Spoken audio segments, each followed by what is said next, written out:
across 98.7 KFSW Fort Smith, Oklahoma's Southern Gospel Station. Unique is our middle name. Okay, maybe not the exact middle, but it's in there. A to Z Variety Store is the most unique shopping you can do in Fort Smith. With furniture, groceries, housewares, even a floral section. With 48,000 square feet of bargains, you're sure to find everything you need. And even a few things you didn't know you wanted. So many great deals, you'll marvel at the savings while you revel in the friendly customer service. Inventory is constantly changing, but consistently affordable. Visit A to Z Variety Store at 2600 Midland Boulevard in Fort Smith. And to stay up to date on new arrivals and special deals, like A to Z on Facebook. Now this sounds like a good time. Maybe not to you, but right now some friends are having an absolute ball together. Because they got Taco Bell's Taco and Burrito Cravings Pack with 4 tasty crunchy tacos and 4 indulgent beefy 5-layer burritos. What more could you need?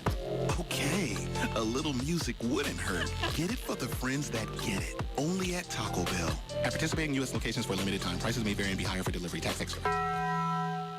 You deserve an education that works as hard as you do. You deserve the University of Arkansas Fort Smith. UAFS offers the flexibility of online, in-person, and hybrid courses to fit your needs. Choose from more than 80 degree and certificate programs delivered by experienced faculty, and enjoy one of the most affordable tuition rates in Arkansas. Take control of your future. Become a Lion today. Learn more at uafs.edu/join the pride.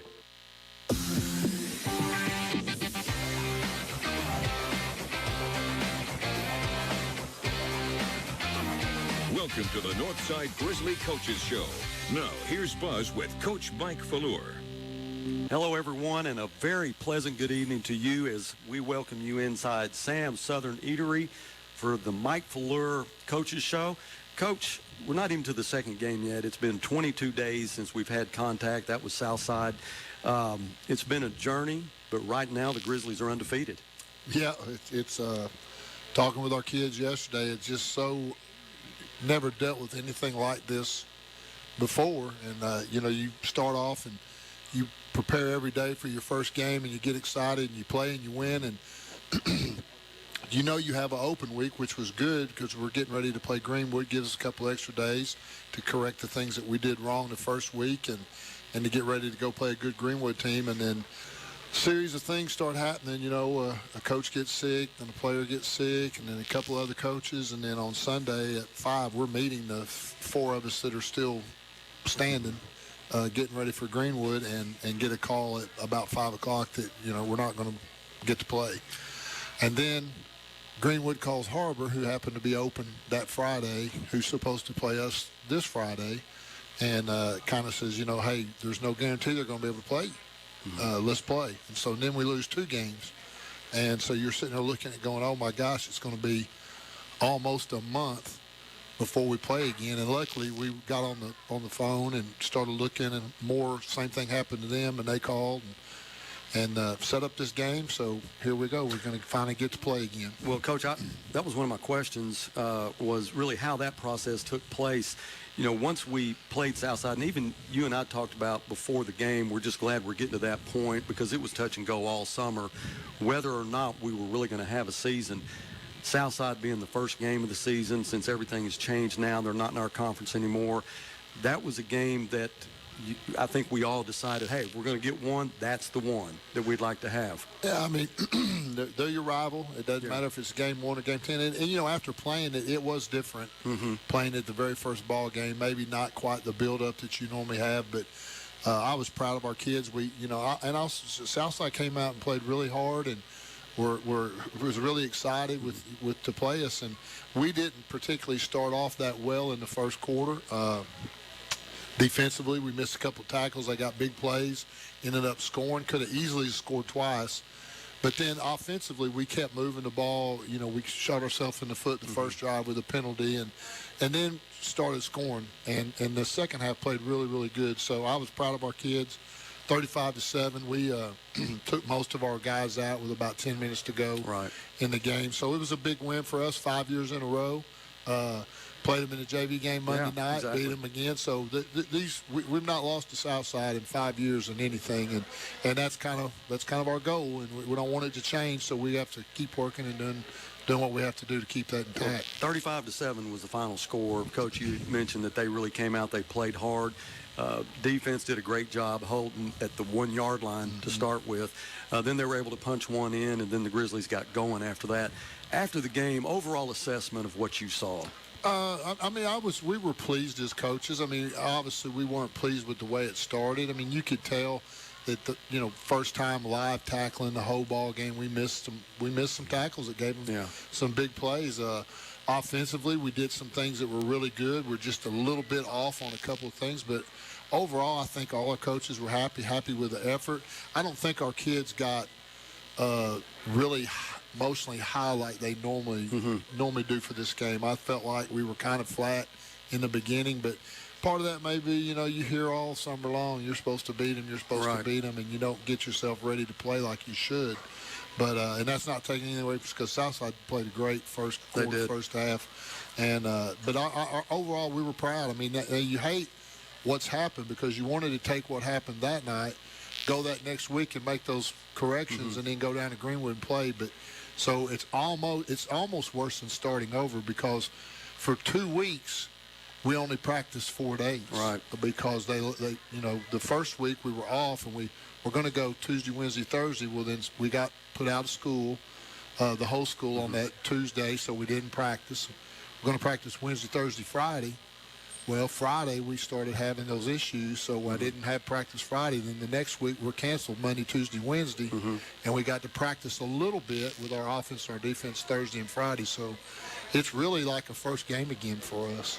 Well, Coach, everybody understands the pandemic and what you're having to deal with for that, but go back to the Southside game. We also had a hurricane that was coming through, and we were touch and go on whether or not we were even going to play. Yeah, and for as much as we heard about the hurricane, we really had zero. I mean, it missed it a little bit, but it was very humid, and which affected some kids late in the game. But no, we were lucky to get to play, and I mean, we're just like I've told them all year long. We got to play every game like it's your last one, unfortunately, because it could be.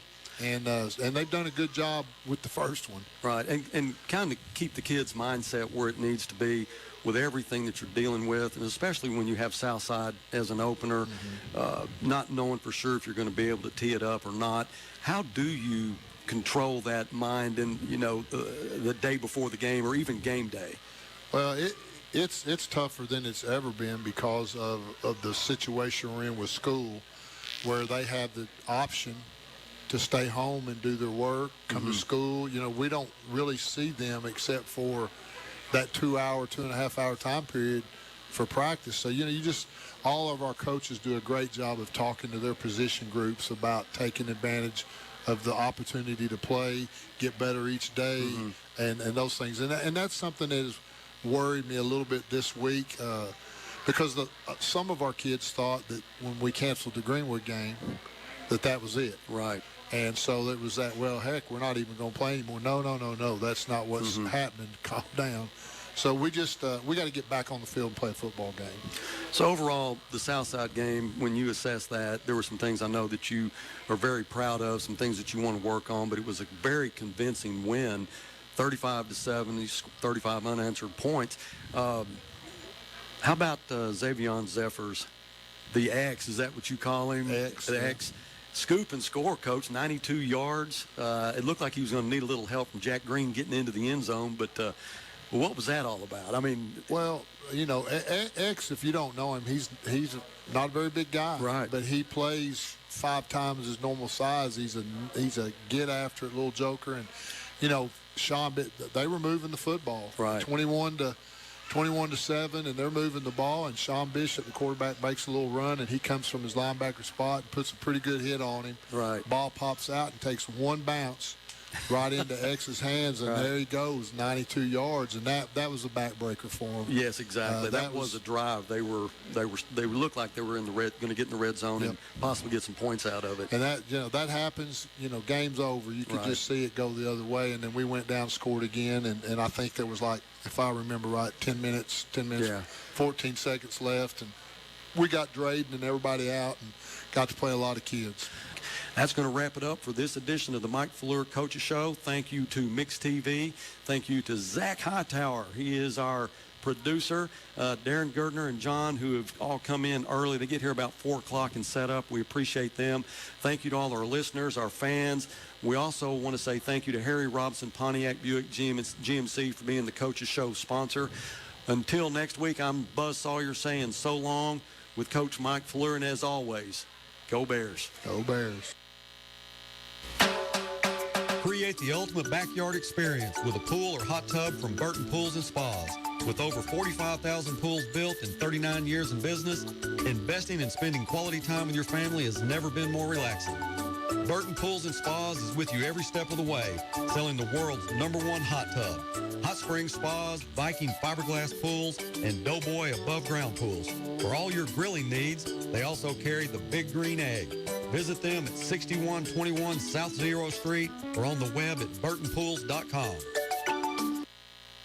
This is Northside head football coach Mike Fleur. I call 782-8940. That's 782-8940. This is Northside head basketball coach Eric Burnett. I call 782-8940. That's 782-8940. Football and fall, what a great time of the year. It's also a great time to take advantage of York factory rebates on high-efficiency HVAC products. Give us a call at 782-8940. That's 782-8940.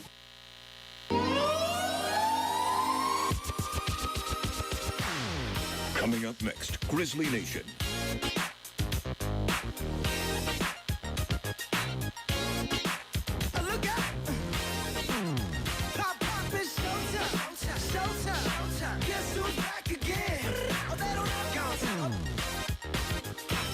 Welcome to Grizzly Nation, covering Fort Smith Northside High School. Here's the voice of the Grizzlies, Buzz Sawyer.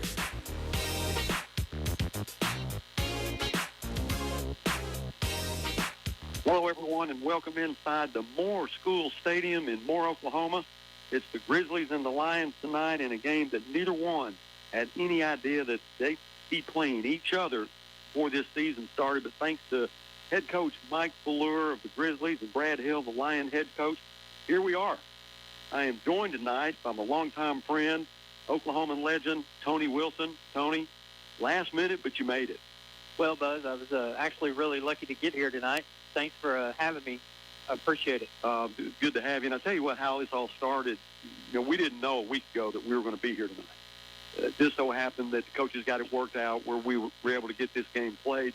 They had a canceled game, I think, with Norman. That's correct. Then had an open date tonight. We had to cancel our game with Greenwood, and then they picked up Harbor, who was our next opponent. So Harbor can only play 10 games, so we're out another game. So just so happened that this one got worked out. And I think you found out the Grizzlies were coming to town. You called me Sunday and said, hey, are the Bears invading Moore, Oklahoma? I said, yes, sir, they are. And you said, let me get you hooked up. And I said, well, if anybody can get me hooked up, because there's only one guy probably in Oklahoma that has a more recognizable face than you, and that's Lincoln Riley, and it'd probably be touch and go with him. Well, he's probably a distant second, to tell you the truth, but I won't say that out loud. But anyway, yeah, I knew that when I first saw this, this pop up that you guys were coming to town. I said, well, I know that the actual legend is here tonight too, and that's J.D. Northcutt, the longtime 30-year play-by-play guy for radio, TV, and just an absolutely wonderful person. And I said, hey, Buzz, I got to get you to contact J.D. so he can get you set up for what you need to do for your broadcast. And then, Chad Mashburn, the on-site athletic director here at Moore Schools, he, like you said, everything's been touch and go about how many people you can bring with you and so forth and so on. But you're right, it's very fortunate for both schools that they're able to play tonight. Well, thanks for what you've done. I mean, this was really on a moment's notice. I talked to you Sunday night. You got us in a group text, trying to figure out what we can do for each other. What information can I get for JD? What information can he get for me? And next morning, Monday morning, we're on the phone with each other, exchanging depth charts and rosters and just information that broadcasters love to have. And you being a broadcaster too, that's vital.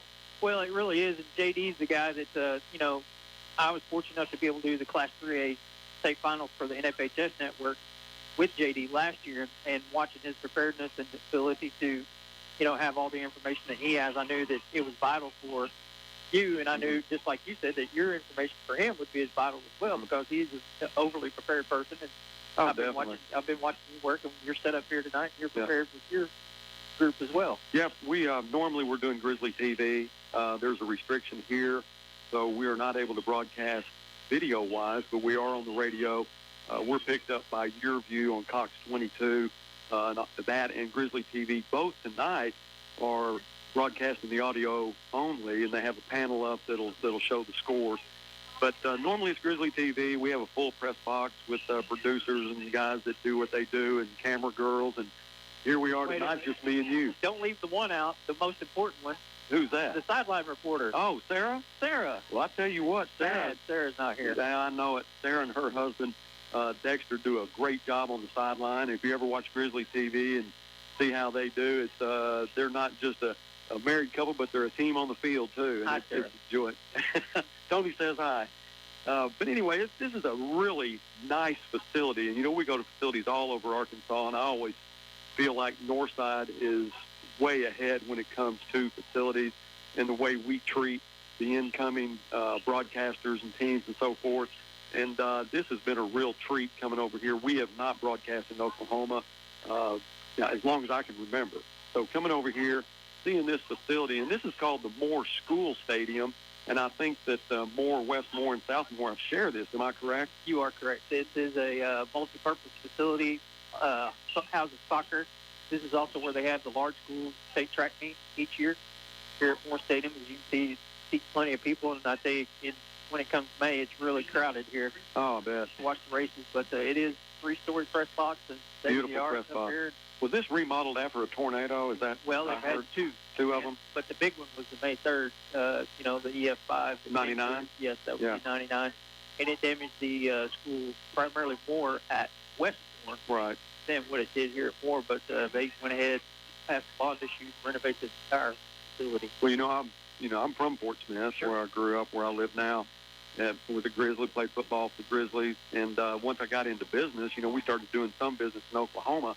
I put an office in Moore, Oklahoma, over on Santa Fe in April of 1999, and then in May, the biggest tornado in the history of planet Earth. I think the winds were the fastest ever recorded on the planet, 318 miles an hour.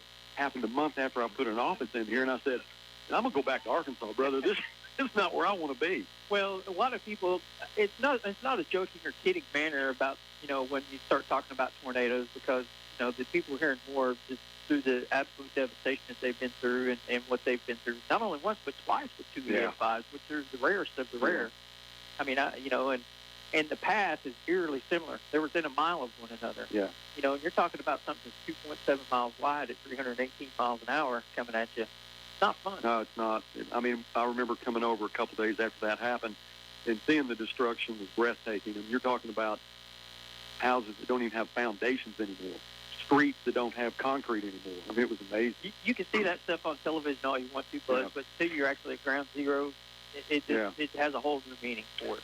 Well, I know this is a very, if you want to call it a dangerous area because of where the cool weather and the warm weather meet. Right. They've come to expect that, and I think that the community here is very resilient in the way they come back and rebuild and continue on, and they just have a love for the community. And again, I want to say thank you for having the Grizzlies here tonight. And, the only thing that could be better tonight is if the Grizzlies get a big win. I'm looking forward to that. It's been a strange deal. We hadn't played in 22 days.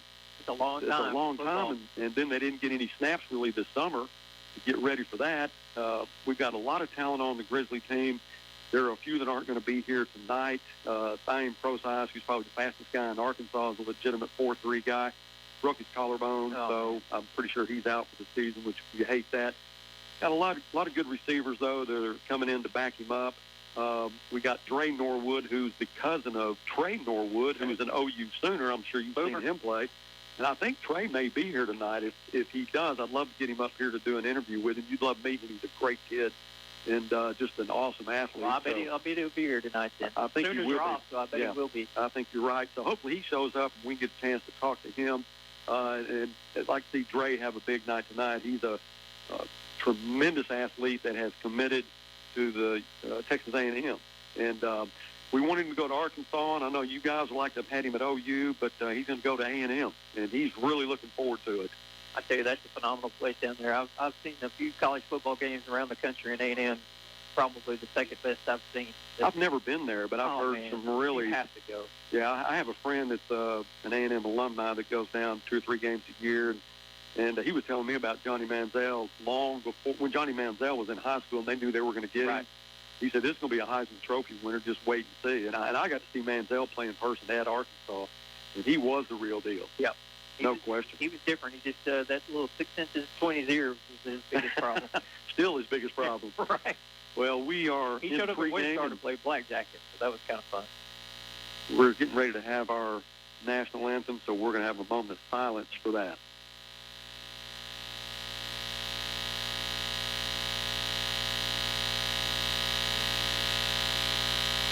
Little band. Ready?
Well, that was the Moore High School band playing the national anthem. It's about 7.5 minutes left in pregame.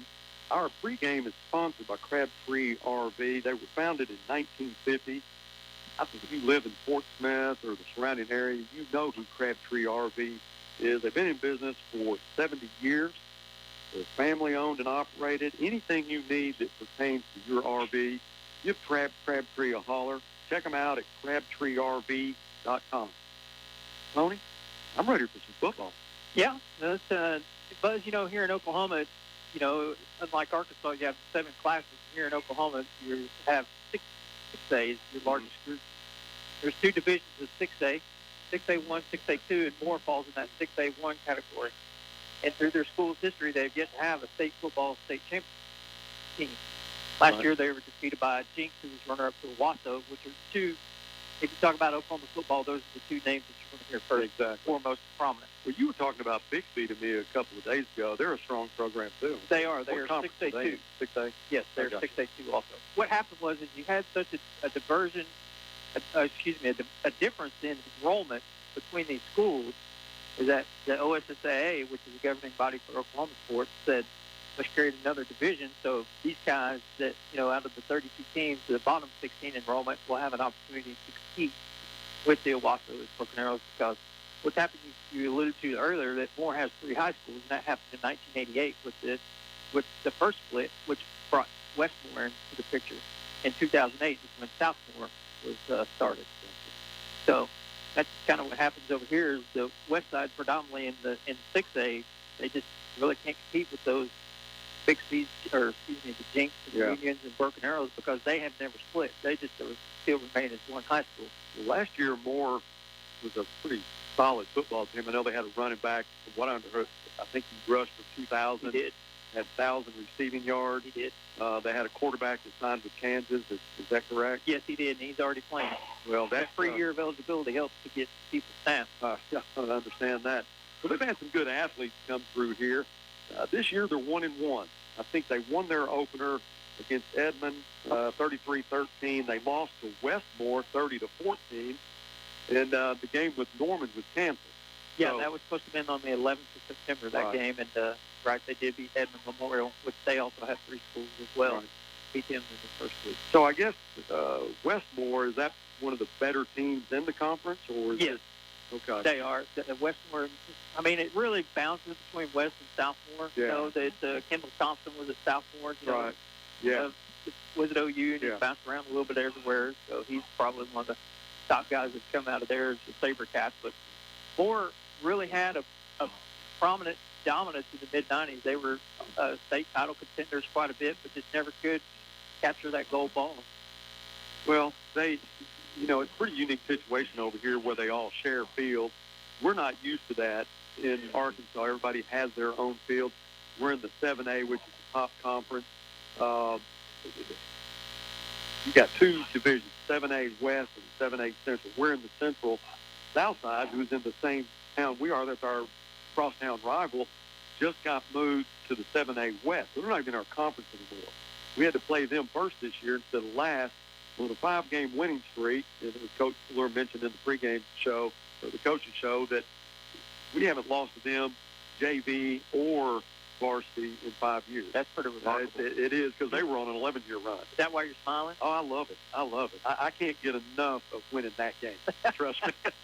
It runs deep. A lot of people don't understand that. But What's Northside's enrollment, Bud? Well, they're probably about 1,800. See, Moore's 24, so Yeah. that's pretty comparable. But they, a lot of the smaller schools, I don't know how it is in Arkansas with the numbers, but you'll have 96 in Class A. So they could possibly even make another division. Well, Sean Bishop was the captain for the Grizzlies, and Brandon Gerard, who is the speedster, receiver, punt returner, kick returner for Moore, was the captain for the Moore Lions. They just had the toss. The Grizzlies won the toss as usual. They deferred, and so they will kick. That'll be Dagan Moore that will have the kicking duty. Dagan's got a great leg, Tony. This guy, yeah, he can kick it, 5 to 10 yards deep almost every time he hits it if he's thinking clear. And he's got a leg. He's in range when he gets past the 50. And then you have Slate Stanton, who's our extra point and short field goal kicker. And Slate's done a great job over the last year and a half. Just a kid that really wants it bad. And he has really practiced a lot and become a good kicker. Isn't it interesting that you hear broadcasters talk about the ball sounds different when it comes off the foot? Yeah. Those guys Depends on who it is. Yeah. Right. I mean, the extraordinary kickers, the guys that are really good. Yeah. Until you actually hear it, Yeah. you're like, okay, what's he talking about? Yeah. What does that mean? And then once you hear that distinct Yeah. sound, it's kind of like catching a baseball in the sweet Right. spot or a golf ball in the face of the club, which I don't know anything about. Well, a little about I mean, that. you would never take me to hard scrabble, so I come think on. we went a couple times. We didn't did go. Okay. I count. And you took me to, where'd we go in Stillwater? Carson Creek. Carson Creek. Yeah. That's exactly right. I still have bad dreams about that. Carson Creek could give anyone bad dreams. Hey, I hit a 4-iron flush into, I guess it was number 4. Yep. Hit a 4-iron flush about 10 feet past the hole. And it when was it started gone. coming back, it came about, 90 yards off the green. I was in the full way. For those that don't know, Carson Creek is Oklahoma State's golf course, and it is the almost a crown jewel like at University of Arkansas. I mean, they're very similar courses, and both, It is. And when we went, it was so impressive, and that's been, 20 years? Long time. And every hole has its own identity. Sure. You don't see another hole. It's so tree-lined, and there is a reason for everything. If there's a trap at the corner of a dog leg that you can't reach, You better miss it. it's there for a reason. You better miss it. Because if you hit the green in the wrong place when it comes off, that's where it's going. Well, a lot of people don't Strategically done. Yeah, they don't realize what that centimeter says is about a 14.5. Well, we don't play on that normally. We normally don't play on that. Let's get some football going. What do you think, Mr. Sawyer? Dagan Moore has come out to the 40-yard line. He is waiting for his team to follow him. Moore has yet to send the players out. I'm sure they're going to have Brandon Gerard and Rayond Haynes. Now, he is the running back. I think Haynes is averaging like 7 yards a carry in his first 2 games. That's a guy you're going to have to watch. Their quarterback broke his ankle. Good quarterback, Jake Woodring, who was the senior quarterback, broke his ankle in the last game. He is being replaced by Marcus Dawkins, who is a 6'3", was a basketball player, but he's just an all-around athlete. And Coach Fleur said after watching the film, he should have been playing all along. Yeah, he really is. He's one of those guys that when you look at him on the roster, he doesn't have a position, just as ACH beside his name, where he's just so versatile that he can play just about wherever. Braden Clark, Brandon Gerard, and Rion Hayes will go deep for the Moore Lions. Dagan Moore has it teed up for 40. We're almost ready for game time. So Dagan's got to go ahead. He's about to get it airborne. Here we go. The ball is airborne, and it will go about 6 yards deep into the end zone. That's normal for Dagan Moore, so he did his job. The Moore Lions will start their first possession at the 20. And they'll come out with Marcus Dawkins at quarterback. Leonardo Henderson will be a receiver. He's a guy that, I think he's 6'5", Tony. This kid is he is a mismatch for somebody. You got to watch him. He'll be guarded. Trying to see, it's kind of hard to see the numbers right now. Dawkins in the shotgun, takes the snap. He wants to throw, looks right. It's complete. That's Gerard. Gerard will be run out of bounds by Jack Green, but not until he gets the first down. You see the speed of Gerard right off the bat. Well, I think what you're going to see tonight, Buzz, is them really trying to find Gerard almost every time that they have the opportunity to get the ball to him.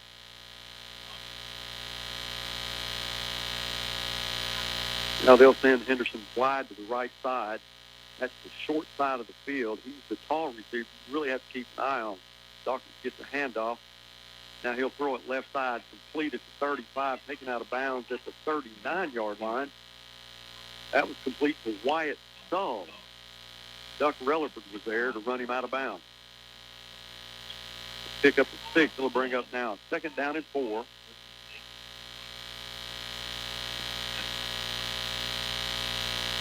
So far, the Moore Lions look pretty crisp.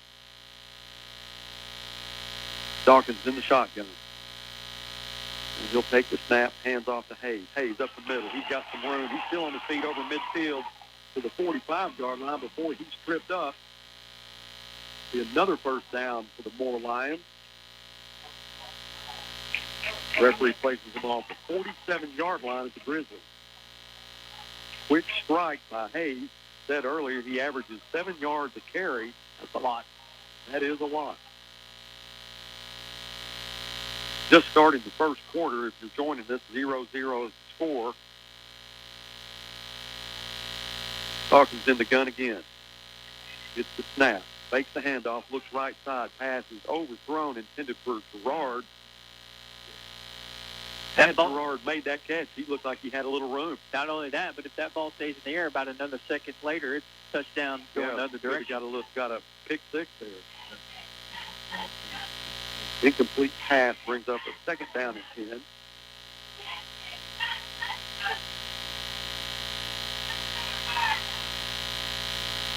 Duck Relaford, Jack Green, and Ian Hardwick. Defensive backfield for the Grizzlies. We'll send Gerard in motion. Now Dawkins will keep it. Hit at the 45-yard line. He'll fall forward to the 44-yard line.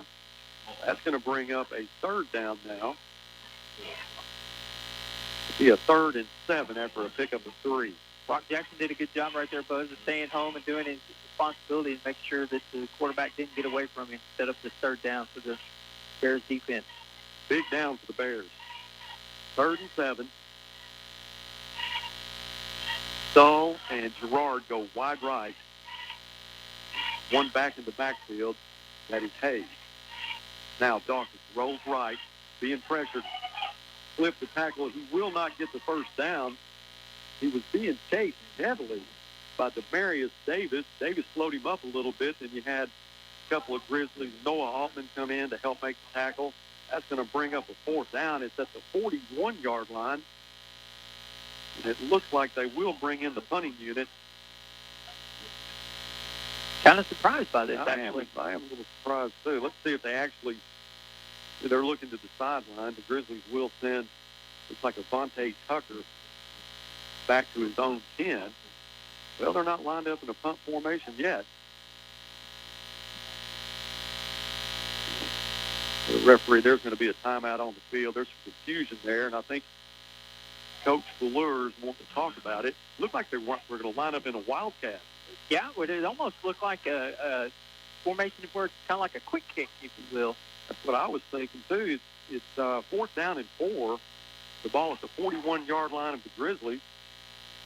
It certainly wasn't your conventional 10 yards deep for the kicker. Yeah, Avante Tucker back at his 10, and well, we'll see what happens here. 9:36 left in the first. You know what makes this game more unique than anything, in my opinion, is that you look at your schedule at Northside and you see the teams that are coming up week in and week out. You know what to pretty much expect from those guys, right? Whereas here a week ago, you're like, where's Moore, Oklahoma? You know, no idea. What do they have? What are they doing? Yeah. So it's just kind of like, hey, let's just go play. What happens, happens. Not going to hurt us district-wise. Right. Not going to hurt us anything else, but we're getting the opportunity to play. Moore comes back on the field, and I don't see their punter. Nate Rutter is their punter. He is not on the field, and they'll set up again in the Wildcat. Well, that is Rutter. Rutter is on the field, and it's going to be a short, like you said, it may be a quick kick. We'll take that. It looks like Moore is going to be offside. They'll jump. That'll move the ball back 5. They may go into a conventional here they come. Punt formation now. That might have been just kind of a ploy to see if they could get Northside to do something in that spot, but they backfired on them. Yeah, they went the other direction. So now Rutter will drop back to his own 40 by the time he handles the snap here. Snapper is Braden Winter. Avante Tucker drops back to his 11-yard line. It's a unique setup. Yeah, they have a wide setup on the line on this punting team. Winter snap. Rutter gets it. It's kind of an Australian-style punt. The ball will go out of bounds. Let's see where the referee marks it. Those are hard to mark. I'm going to 28. I'm guessing the 28. You might be right on the money. Let's see. He's standing on the 28 now. You know, when the ball goes way out of bounds like that, it's so really hard. Just a judgment call on where you can mark it. No, they don't have the ball placed yet. Oh, now they're getting the ball from the sideline. Trey Norwood will bring his Grizzlies out. We're without one of the best running backs in the conference, Seth Fields. Really missed him tonight. Tom Massey, 4-3 is here. Well, no, that was Proton. Fields is about a 4-5 guy, but 1st and 10, ball at the 25 of the Grizzlies. Norwood looks left side, passes complete. That's Tucker. Tucker's got a little room to throw. Over the 40-yard, the 35-yard line. They should give him a first down there. A little bubble screen to Avante Tucker. Tucker was the initiator of the contact. That one, that more defensive back didn't know what was coming at him. Lowered his head when it is a 1st and 10. Ball at the 35-yard line. Massey stays in behind Norwood. Norwood works out of the pistol, trips right. He'll hand it to Massey. Massey hitting the backfield. Now he'll be swarmed. There was nothing there for him. Ty Massey, who is a very impressive runner. Tony, his leg strength reminds you of a guy like Earl Campbell, that kind of strength, you know, where he can just grind, and he just didn't have any chance. We're a good 80 yards away, and his legs look like tree trunks. He is an extremely strong young man. He's a flashing runner. He'll stay in the backfield. Norwood out of the shotgun, trips right. Norwood hands it to Massey. Massey left side over the 35-yard line to the 36. He had lost 2 yards before, but he'll get it back to the 36-yard line. Now that's going to bring up a 3rd down and 9. Twins right side. Twins left. One back in the backfield. Norwood trying to draw the Lions offside. Didn't work. Now he'll look to the sideline to get his play. Norwood claps, gets the snap, rolls right, wants to throw. Ball is in the air. He's looking for Walker Castavis. The ball is knocked away from Walker, but Walker may have been out of bounds He's running down the sideline, and the ball hung in the air for a little bit. Ball's incomplete. 4th down and 9 from the 36. So Dagan Moore now will come in to punt this away for the Grizzlies. Well, I tell you what, that ball gets in the air just about a half second quicker. It's probably closer to 6 than out of bounds. Yeah, we talk a lot about Walker Casavis. He's 6'4", has jumping ability. He can play quarterback too, but he's got great hands. Good snap. Punt is away for Dagan Moore, and it will be fielded at the 29. That was Jacob McLaughlin. Pretty senior defensive back / wide receiver. One thing I noticed about Moore's team, Tony, is that there are a lot of defensive back / wide receivers. I think these kids, a lot of them have to go both ways.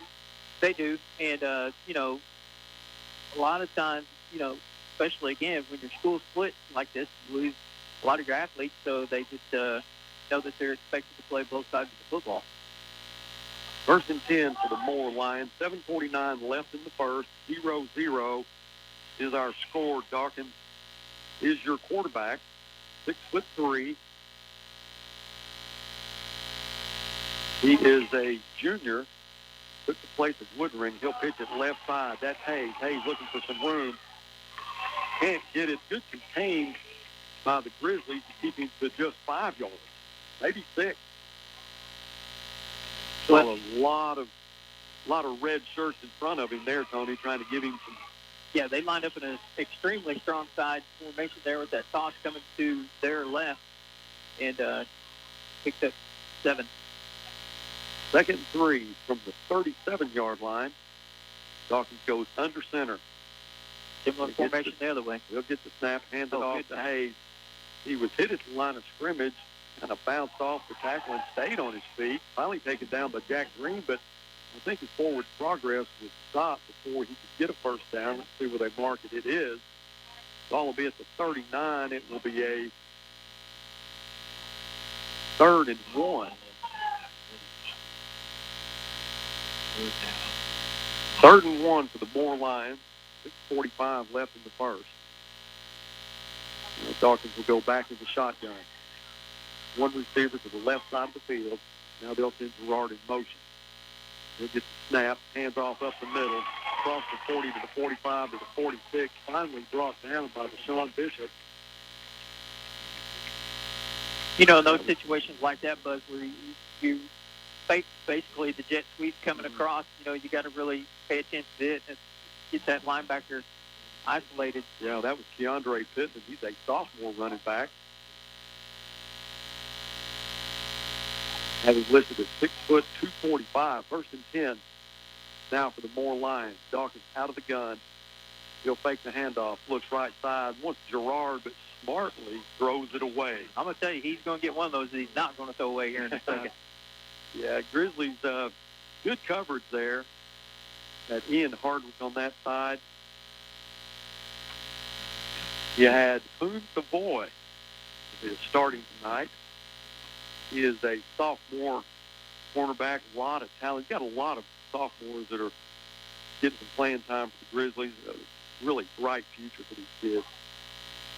2nd down and 10. Twins right side, ball on the left hash mark. Dawkins gets the snap, has plenty of time, throws it over the middle. It's complete at midfield. That will go with Nato Henderson, and he'll be taken down at the 48-yard line of the Grizzlies. Keith Jackson was basically standing there waiting for him to catch it. Yeah. He made initial contact and got him to the ground. Similar situation we saw a while ago. 3rd and 4. Big down here for the Grizzlies. Empty backfield for Dawkins. Twins right, Twins left. Now he'll send Gerard in motion. He'll hand it to Gerard. Gerard right side, tries to turn the corner. Oh, what a great tackle. Great job by Jack Green, junior cornerback. That's going to force another punt. You can thank Jack Green. I'll tell you something, that Gerard is speedy, and he had some room, and good open field tackle by Jack Green. Well, I guarantee if you look up the definition of fundamental tackle, that was it right there, because Green got him down, wrapped up both arms around his legs to make sure that he could not get away at that point. Now Rudder will go back to punt. He'll catch the ball at about the 36-yard line. Vontae Tucker deep for the Grizzlies at the 15. Winters your snapper. Good snap. Now Rudder with that Australian-style punt. He'll keep this one in bounds. It'll take a big bounce, but Tucker will pick it up. He's at the 20. He run out of bounds at the 23-yard line. Devontae Tucker picked up a ball that in a lot of traffic and could have gone either way there, Tony. You try to handle one in traffic like that, and you don't. Big turnover, but he did a great job and kept us from losing about 10 or 15 more yards. I was going to say, that ball was rolling hard. Sure, if he lets it go, it's probably inside the 5, I would imagine. I agree. 0-0 our score. 4:38 left in the first quarter.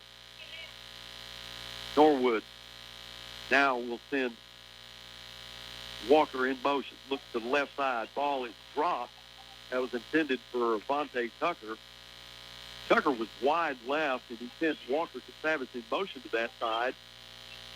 And the setup as a decoy for Vontae Tucker, and it hit him in the one, but he just couldn't hold it. Well, I think the officials were kind of looking at each other, conferring to see if that ball was down the line as a lateral or not.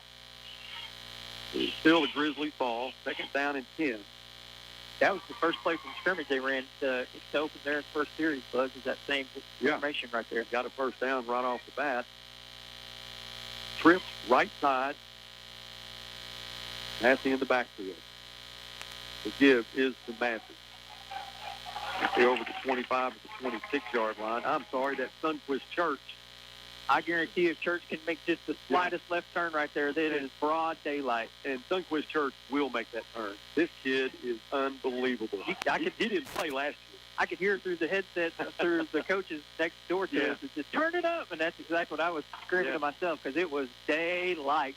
3rd and 7. Church still in the backfield. Trips left, one right. Ball marked in the center of the field.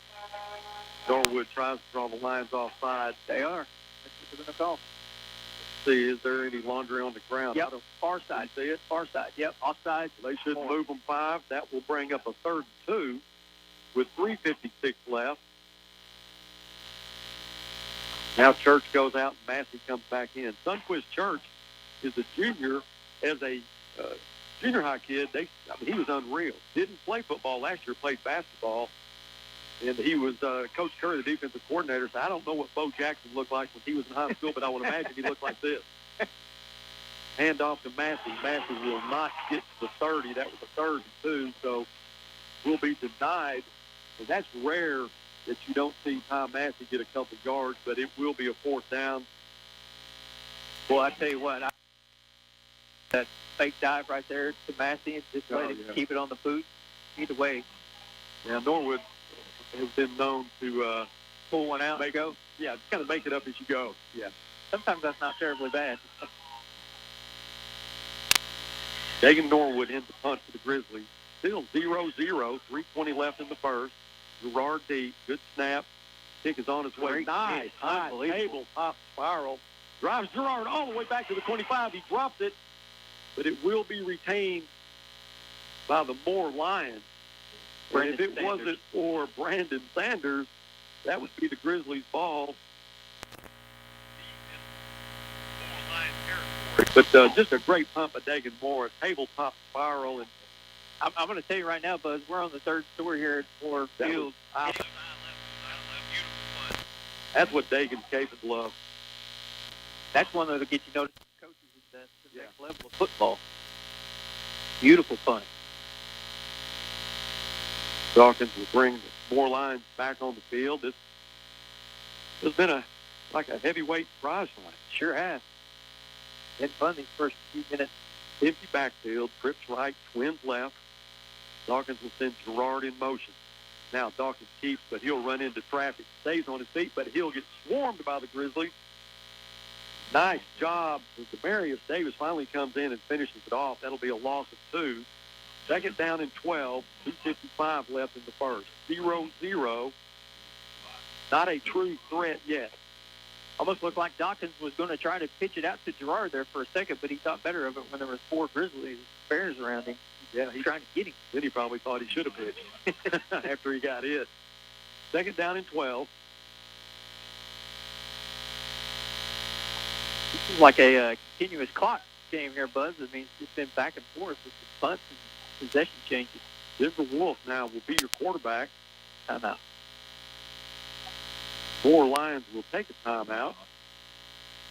We'll take a timeout with them. We'll be back right after this word from Potter County. You're in business to do business, not paperwork. That's where the skills of Potts & Company certified public accountants can help you succeed. Trust the experienced professionals of Potts & Company for tax preparation, bookkeeping, and other business services. Using QuickBooks for your operations? They're QuickBooks experts. The Potts & Company team can help you establish, organize, and optimize your QuickBooks for utmost effectiveness. Visit pottscpa.com to learn more. Weichert Realtors, the Griffin Company, provides an extraordinary real estate.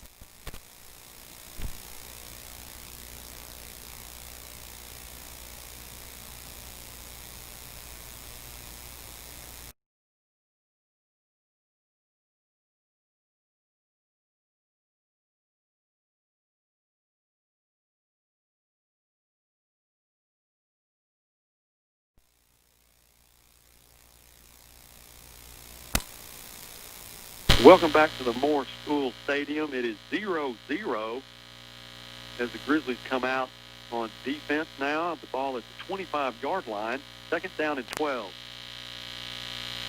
Denver Wolf, your quarterback, is taking Dawkins' place. He is the third-string quarterback. Wants to throw, is trying to buy some time. Now he'll roll left, gets hit, stays on his feet, but now he'll go down at the 25.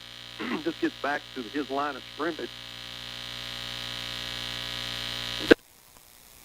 For Denver Wolf.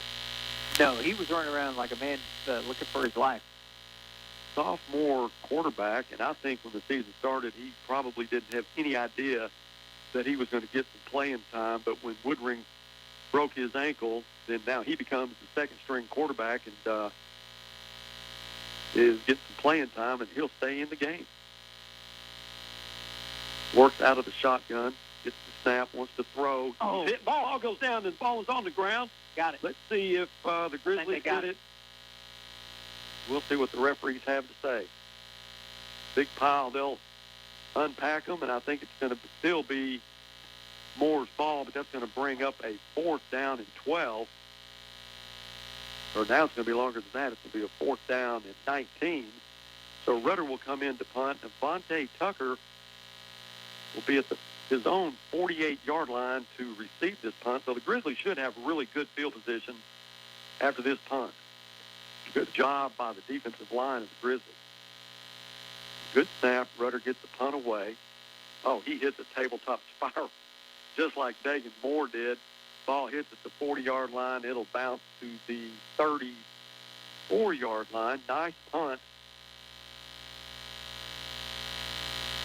by Rudder.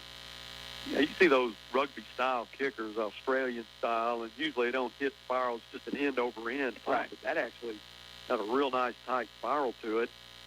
Did a great job for Moore just trying to keep the Grizzlies from getting really good field position, but they will have it at the 35 with 1:04 left in the first. No score in the game. I'd almost try to get Norwood more involved with his running ability right here. He is in an empty backfield right now. Norwood, he'll keep it. Goes to the right side. There's a flag on the ground, probably going to be a hold. Norwood's still on his feet, but he'll go down probably a yard loss there. But where that flag was thrown, I'm afraid it's going to be a hold. Yep.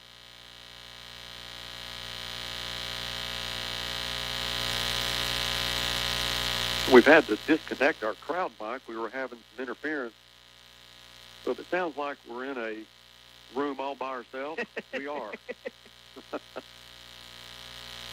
That's all right, though. It is a hold, so referee will mark off the penalty. Put the ball down at the 23-yard line of the Grizzlies. What do you think about that in a situation where they lose 2 yards? Do you go ahead and just take the down and just make it second 12, or do you? I'll take the penalty. You take the distance? Yeah, I would. There I would. Now they're back at their own 23-yard line. 55 seconds left in the first quarter.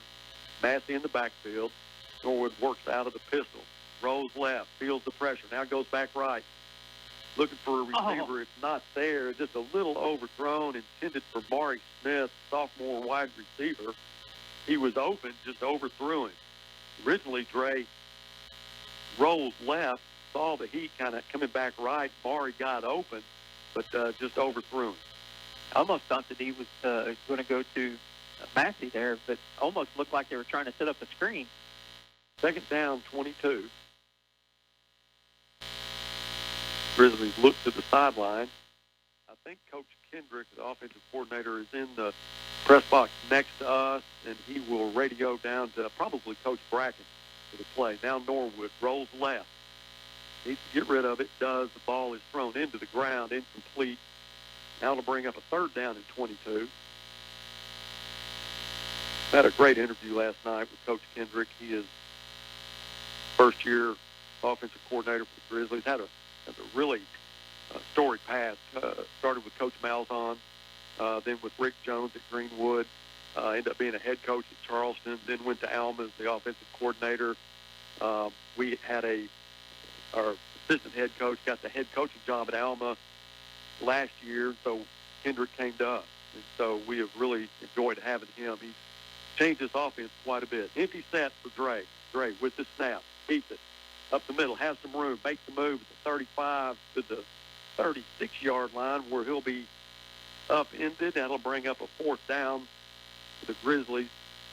Dre really wanted to get the first down out of that, Tony, and he just got into the secondary, and there were too many of them. Yeah, you can see the frustration from Dre as he slammed the ball down there on the turf, that he thought that he should have gotten more out of that. Dagan Moore comes in to punt. I was hoping before the game started that Dagan wouldn't get much playing time tonight, but he is getting more than we have ever seen him get in the first quarter. But he'll just let the time run out in this first quarter, and it does. We're going to take a break. You're listening to the Grizzly Sports Network on Your View. Nestled in the heart of Chaffee Crossing in Fort Smith, where people and nature feel connected, the Hub at Providence is centered around you. The Hub is a live, work, play community with living options, commercial lease spaces, and a restaurant, all within walking distance. Loft living spaces at the Hub are perfect for anyone looking for a retreat from the average apartment and townhomes, featuring many luxurious perks and amenities. Explore the community at thehuberc.com. Life at the Hub, a simpler lifestyle. The biggest selection and the lowest prices on a new Buick are at Harry Robinson Buick GMC. The 2020 Buick Encore has plenty of cargo space, and it's loaded with technology, only $19,995. And the 2020 Buick Envision has all the features and seating for 5. Take $9,000 off, only $28,985. The biggest selection, the lowest prices. Harry Robinson Buick GMC. Exit 11 off of I-540 in Fort Smith. And we are back just in time to see Dagan Moore hit another nice punt, but it is a great fielding job by Gerard, who really charged the ball. He was at his own 30, but ran up to the 38 to catch it. And, that's dangerous to do. But these kids these days, man, they have a lot more, I don't know whether you call it just guts or what. Gumption. Gumption, it's a good word. But Gerard did a good job then. Even after he fumbled the last one, he didn't lose his confidence, but he makes the catch. I'll tell you what, Buzz, they fielded 2 punts in the face of adversity from Northside defenders right on top of them. Ball at the 37-yard line. We have switched in. Moore will be going from our left to right, which is from east to west. Handoff up to the 40-yard line. Still 0-0 as we start the second quarter. These teams just trying to feel each other out for the first quarter, kind of see what they can do, what they can't do. Second down and 9 after a pickup of 1. Moore is in the huddle as the play clock gets down to almost 10. Well, they now come out of the huddle. Dawkins will be in the shotgun. He has 2 backs in the backfield with him. Just gets the snap off. Now he'll throw it across the middle. It's intercepted. Told you. Grizzlies at the 20, at the 10, 5. Touchdown, Northside. That's Bashan Bishop. Great job by Bashan Bishop, who reminds me a lot of Boo Travis. You called it. You keep throwing it out there. Oh, we have a penalty flag on the ground. Let's see what this is all about. Hopefully it's after the play. Great job by Deshaun Bishop. And he just eyed the quarterback and just read what he was getting ready to do, was there waiting on it, and there was nobody between him and the end zone. That was the third pass that's been in that same vicinity, in that same type of route. He Yeah. just kept that. That young guy was just a little bit too long. You know, you'd think their offensive coordinator would say, hey, Let's not do we're that. playing with fire there. Yeah. I mean, they've been playing with fire the first quarter with the, like I said, with the punt, but hopefully they got it across. I don't know. They have not put the score on the scoreboard yet. You have the referees at the 10-yard line. That's where the flag is, discussing this. I know this sounds a little bit different with us being in this press box. The windows will not open. And we did have a crowd mic, but it touchdown count. So Deshaun Bishop Personal foul. draws first blood. Personal foul, Northside. So it looked like that was declined. Well, because what happened was the touchdown scored before the infractions occurred, and so they were both offset from the two personal fouls against each team. Personal foul on Moore. Right. I got you. Yes, it was a personal foul on both teams after the touchdown. Looks like Walker Casavis is going to be our holder. Jet Frazier, who usually holds for us and plays free safety, is not here tonight. So Walker will hold for Blake Stanton. Good snap. Kick is up. The kick is good. He didn't catch it very solid. You want to talk about a rocket line drive? Yeah, that ball was about maybe an inch or two over the crossbar, but it counts. 7-0 is the score. We'll take a break and be back with the kickoff right after this word from Sam's Southern Eatery.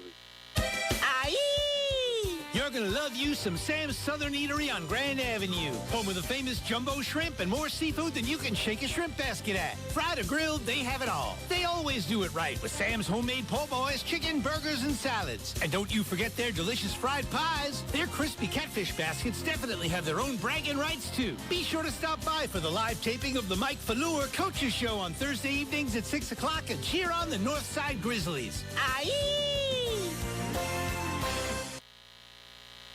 Welcome back to Moore School Stadium. The score is now 7-0. Grizzlies, with an interception by Deshaun Bishop, takes it to the house on a pick six. Little discussion there on the 10-yard line. A couple of penalties, but they were offsetting. The score stands. Now Dagan Moore will have it teed up at the 40-yard line. Return men will be Brandon Gerard, Rion Hayes, and Braden Clark. They'll go deep for the Moore Lions. Dagan's last kickoff went 6 yards deep. And this one is airborne, but it will be returned by Gerard at the 5, at the 10, 15. Now he'll get around the corner at the 20, 25, 30. Oh, nice block. Yeah, that's going to be a block in the back. That one will go. That one will come back. Gerard did get around the corner, and he got knocked out of bounds. I'd say around the 40, but it's going to be big block, and that may have been against Jack Green. But Jack is tough. Grant Adams up.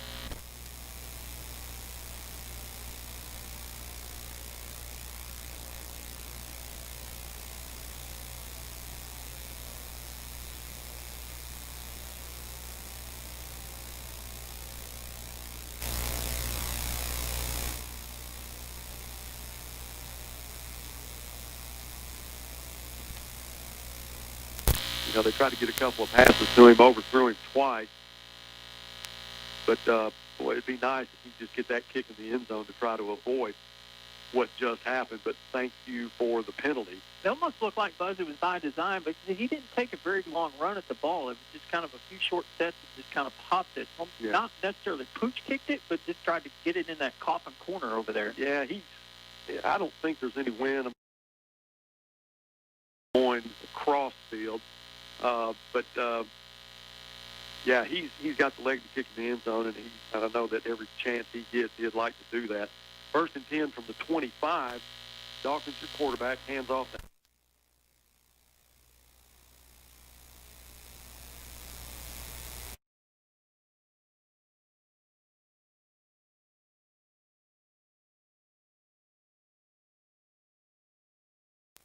kind of got a glare on the field now as the sun has gone down. We'll do our best to get the correct numbers for you. 10:25 left in the second. Second down and 6. Dawkins out of the shotgun.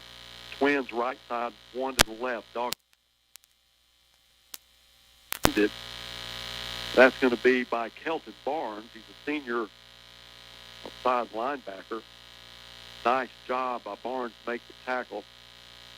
Ball placed at the 33-yard line. Third down and 2. This is kind of like a green stick defense. It keeps bending for yards, but then it never breaks on the short third down.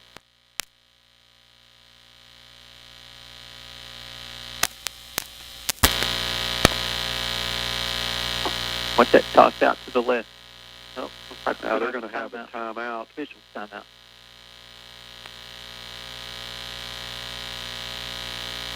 Not sure what they're looking at down there. But Austin Gross is it's like a wildcat. Actually, an H-back, they have him a quarterback now. Now he'll send a man in motion. That's Gerard, and he'll keep it. He'll pick up 2 yards. They'll knock him back, but his forward progress, and he stays on his feet to the 39-yard line. That'll be a 1st and 10 for the Moore Lions.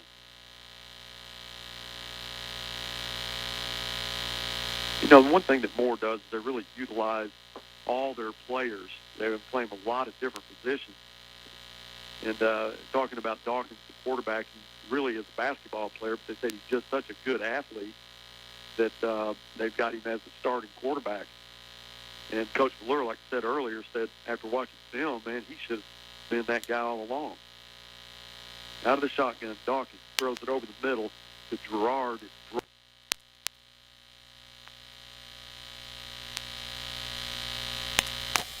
Marion Davis, he's a linebacker, senior linebacker.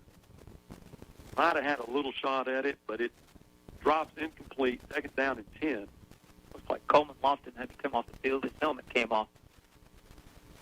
51.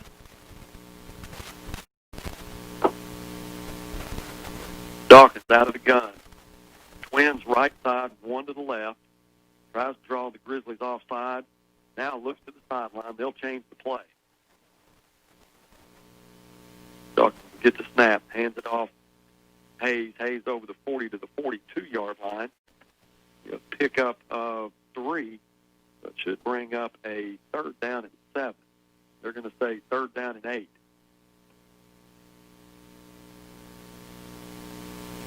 Good job by Kendra. You saw they were meeting with the running back in the hole with resistance. Aaron Carter also on the tackle.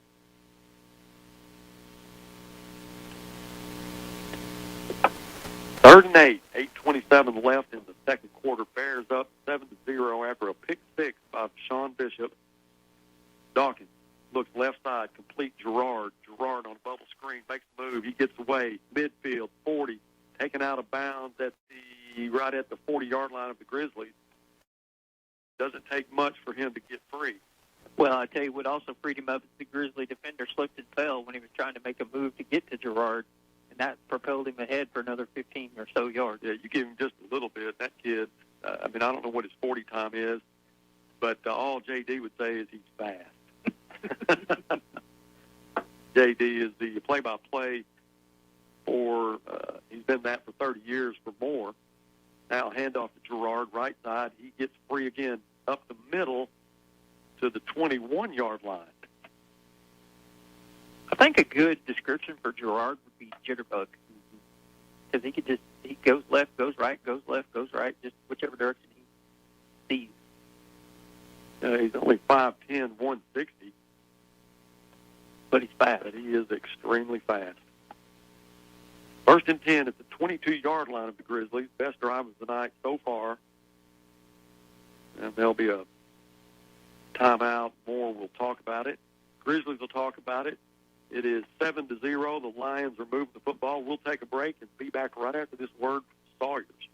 Hi, this is Buzz Sawyer. We've come a long way since 1988. Along the way, we've learned the importance of a lifetime product, service after the sale, and making quality affordable. My company has grown in one of the largest in Arkansas and Oklahoma, installing sunrooms, concrete driveways and patios, replacement windows, siding, and other products. Sawyer's offers 100% financing with low monthly payments for any of your projects. Give us a call at 649-4600 or come by our showroom at 8605 Highway 271 South in Fort Smith.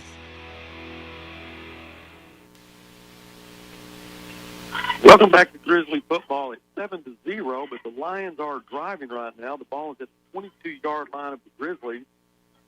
We have our technical issues hopefully have been solved. We have the crowd mic back on, so you hear a hum. We'll try to get that worked out. Hey, can we call Sawyer's to see if we can get some new windows for this press box that open so we can hear the crowd a little better? I have a card. Okay. I'll get you a card. Try to get with them. We'll be up here next week. Sounds good. 1st and 10 for the Lions. Dawkins under center. Pitches right side over the 20 down to the 15-yard line. Bill already thinks he's still on his feet, but his knee had touched the ground. They'll mark it at the 20 or at the 16-yard line. 2nd down and 4. Dawkins goes under center. 2 backs in the backfield. Should be a penalty there if they don't throw the flag. There was some movement on the left side by the Lions. No flag, though, as they'll hand off to the left side and pick up a couple. Well, that fullback dive right there was read well. That counter play, that the defensive end did a good job of staying home for that. 3rd and 2 for the Lions. Nice drive. They've been very consistent in what they've done all night. Like I said, the Bears have not been broken yet, and hopefully that stays true. 6:30 left in the second quarter. Out of the shotgun. Keeper to the 5 to the 4-yard line. That was Austin Gross again out of the Wildcat. So they'll now have a 1st and goal with 6:19 left. All at the 4-yard line of the Grizzlies.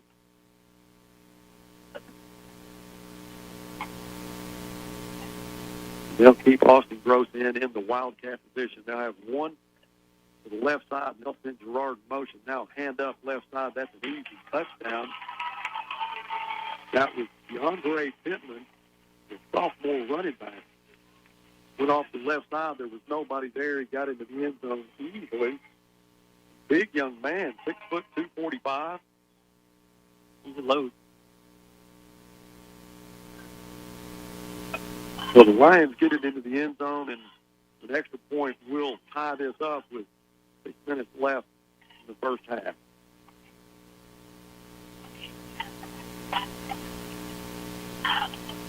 Good snap, good hold. The ball was almost blocked, but the kick is true. 7-7 is our score. We'll take a break and be back with the kickoff right after this word from Legacy Bank.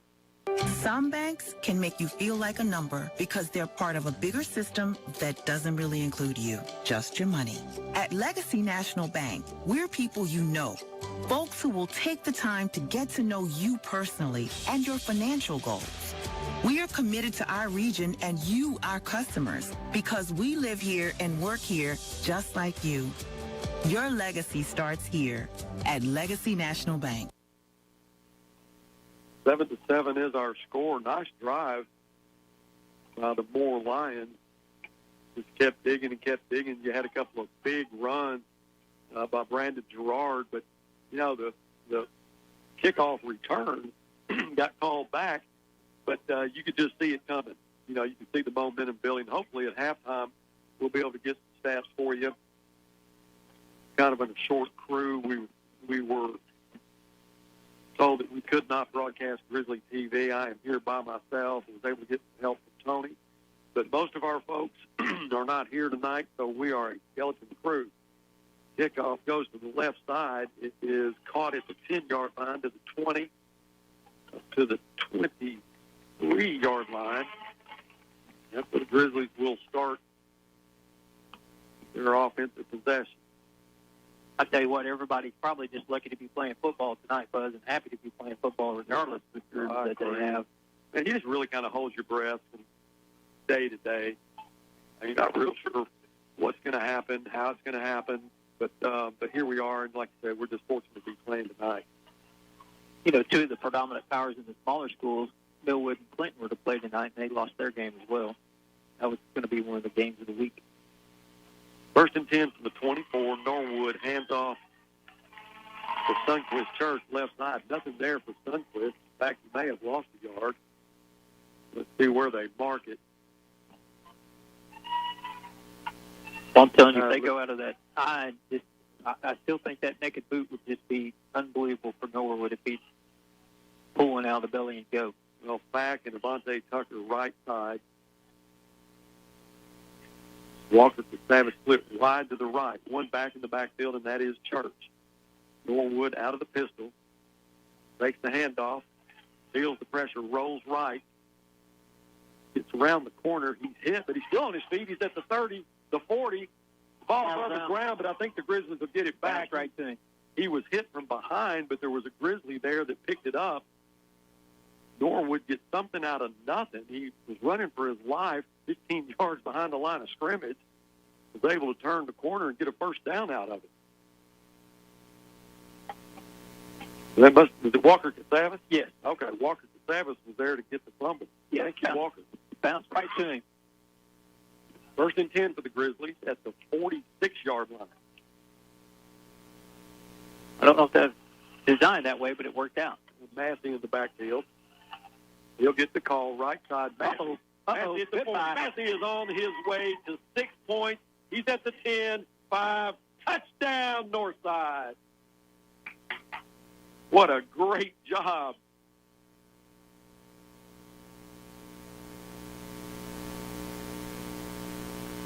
No flags on the ground, so Slate Stanton will come in for the extra point. That'll make the score 13-7. Yeah, it didn't take long to change the score. It sure didn't. Great job of the right side of the offensive line to give him that hole. He went untouched. And, you know, he's got some speed, too. 54 yards on the carry. Now Walker Casavis will hold for Slate Stanton. Snap, good hold. The kick is right through the middle. 14-7 is our score. So the Bears answer the Lions score and get the lead back. 4:35 left in the second quarter. We'll take a break and be back with the Grizzly kickoff right after this from Baskin Robbins.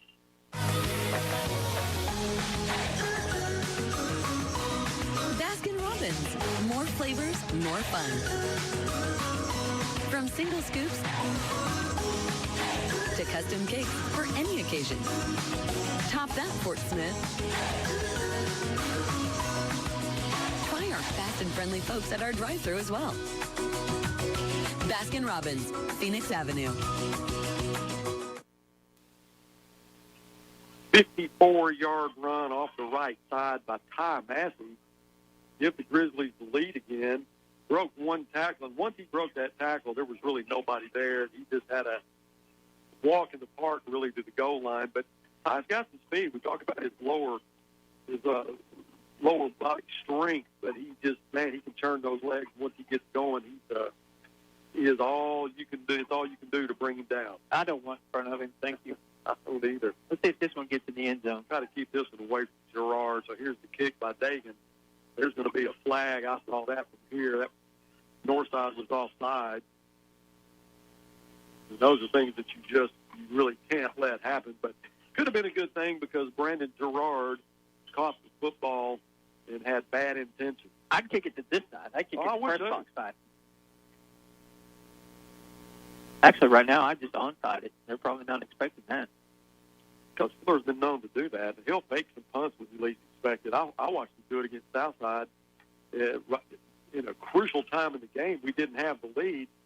We were inside our own 20. He faked the punt. We run it for a touchdown. Inside your own 20? Inside our own 20. Holy cow. I like that guy. Yeah, you never know with Mike Floyd. Riverboat gambler. Tommy Tuberville. You're right. Well, move it back 5. He'll tee it up now to 35. So Dagan will have to put a little extra onto this one. And it's airborne now. He'll keep this one low, try to keep it away from Gerard, but Gerard gets it. Gerard at the 30, but they'll run him out of bounds at the 34-yard line. Tell you what, it's just like he's everywhere. I think they call that a candy hop for Gerard because that ball just bounded right into his arm. You would think that the ball being as far down the field as it was, it would just stay low, but it did, Buzz. It just bounced right to him. First and 10 for the Moore Lions. 4:29 left in the second quarter. Have you noticed that in these last two touchdown possessions that neither team has taken to the air one time? Yeah, I expected that really from Moore. I knew they're going to be primarily a running football team tonight with the loss of Woodring, but I thought the Grizzlies might throw it more. Handoff to Gerard, right side. He gets a good block. Now he'll be picked up by Sean Bishop at the 31-yard line. He might have picked up a yard where Gerard could have gone for big yards. Then he got a block right at the line of scrimmage, but Sean Bishop was there to make sure that Gerard advanced no further. Great tackle.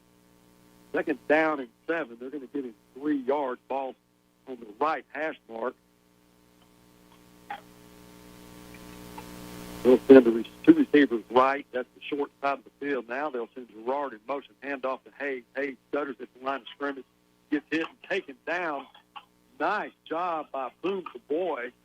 Now there's a flag on the ground now. Good job by Savoy to get Hayes for a loss.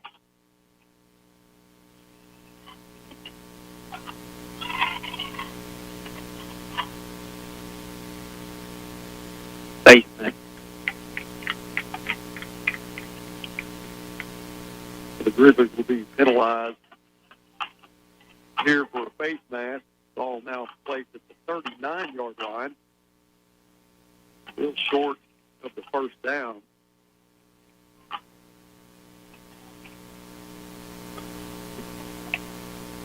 So it'll be second down now and 2 yards to go.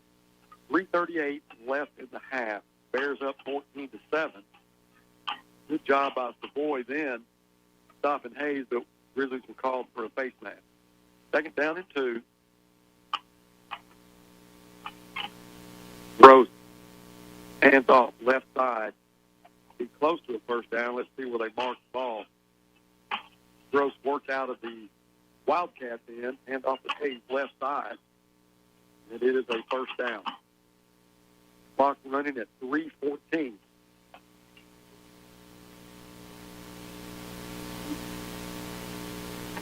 Lions have 2 timeouts left. Grizzlies have 1. First and 10 now. It's the 42-yard line.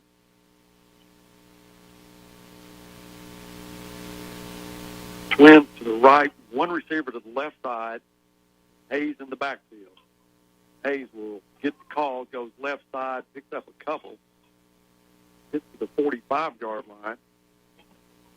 That was kind of an odd-looking play. It looked like it just took a long time for the handoff to happen. It was like he was holding the ball forever. Yeah, Kelton Barnes, senior outside linebacker, was there to make the stop. Second down, 6. Same formation. They'll have Hayes in the backfield. Dawkins will work out of a pistol formation with Twins to the right and one receiver to the left. Now, he'll hand off to Hayes. Nothing there. Good job there by Noah Altman.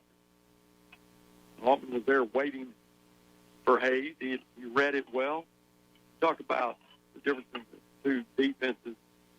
Northside, they do read and react.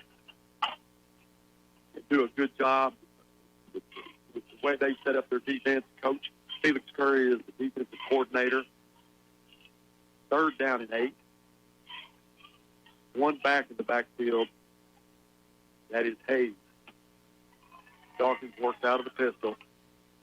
Snap, drop back, throws, ball into the air, and there's probably going to be a flag. Interception. But there's a little contact before the catch was made. I'm afraid that we're going to be called for the interference.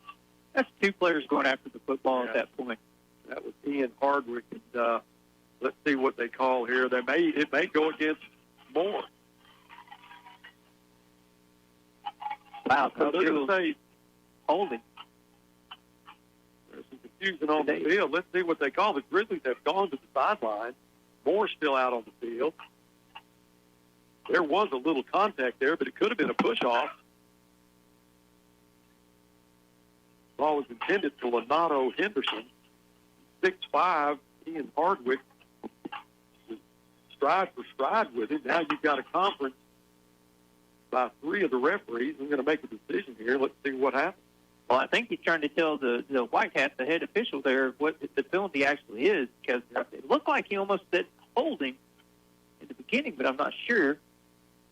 The ball's going back to the original line of scrimmage. Interference goes against. But did he not catch the football?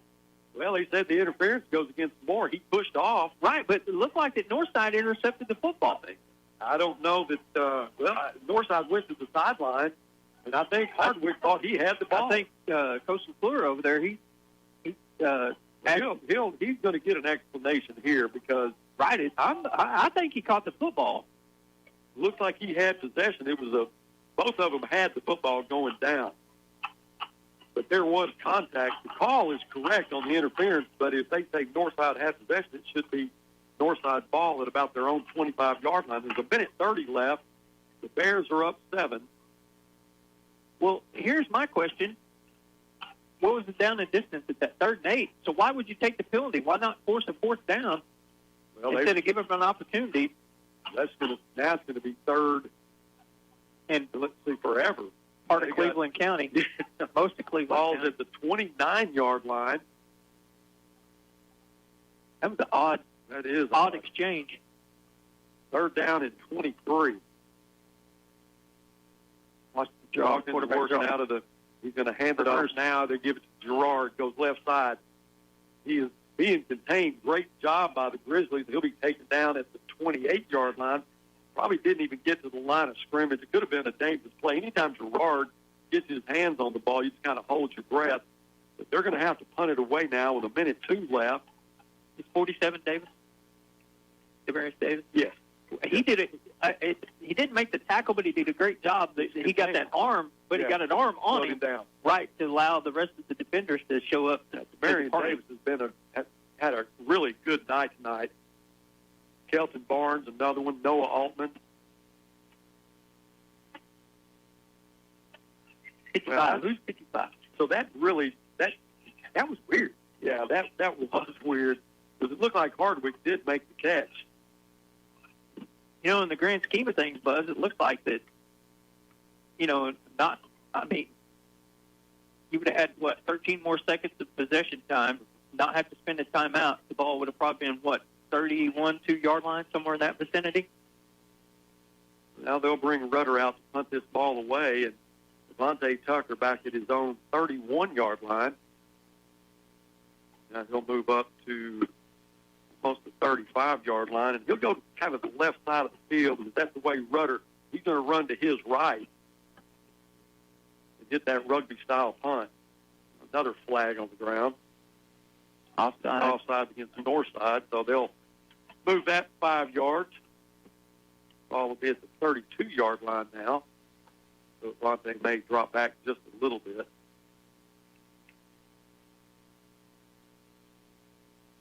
How do you lose a second?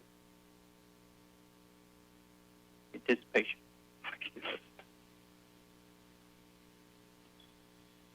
All right, now they'll reset the punt team, and Rudder will get his snap at about the 18-yard line. Now he'll go to the right side. He'll punt it away end over end.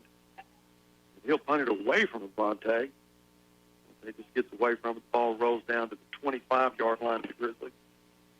With 48 seconds left. Good job by Rudder. He's been effective on his punts tonight. 48 seconds up, 7. Do you put the ball in the air? Or do you try to just round it out and go to halftime? I don't think you put it in the air right now, but if you get a big play here, then you get it in the air the next time. But that means they'll probably throw it right now if I say it. So they'll have twins left, twins right. It looks like Church in the backfield, out of the pistol. Norwood. Now Norwood needs to make one man miss. He does. He's at the 40. He's at midfield where he's knocked out of bounds with 38 seconds left. You had Walker Casavis on a post route, and Norwood wanted to get it to him, just didn't get comfortable with it. He saw he only had one man to beat. He did, and why in the world they marking it all the way back to the 48-yard line? He got past midfield, but he went at the 48-yard line of the Grizzlies. 38 seconds left. One back in the backfield, trips left, one receiver right. The ball on the right hash. Norwood out of the shotgun. Gets the snap, looks left side, throws it over the middle. Oh. He had Avante Tucker wide open. They checked out of a little skinny post and just missed him. They checked into the skinny post from the original play call. I can hear the coaches over here yelling, check, check, check, check. And you can see the assistant over there that was signaling the plays running down the sideline to get the attention to Norwood. Oh, man, he checked, and it was wide open. Wide open. If he saw him, he just missed him. Just threw it half a second early and didn't get head turned half a second late. You have stacked twins left side, stacked twins to the right, one back in the backfield.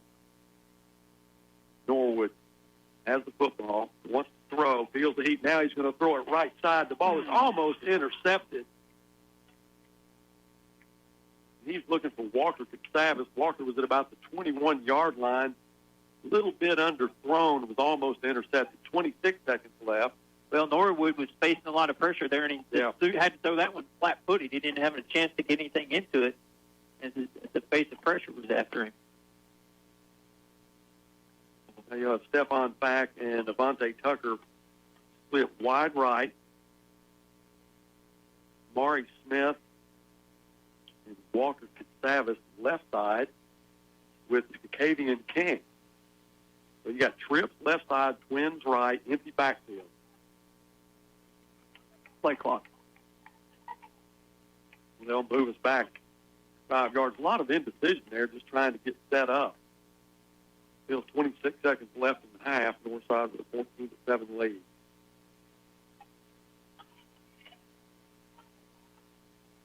Ball now at the 43-yard line.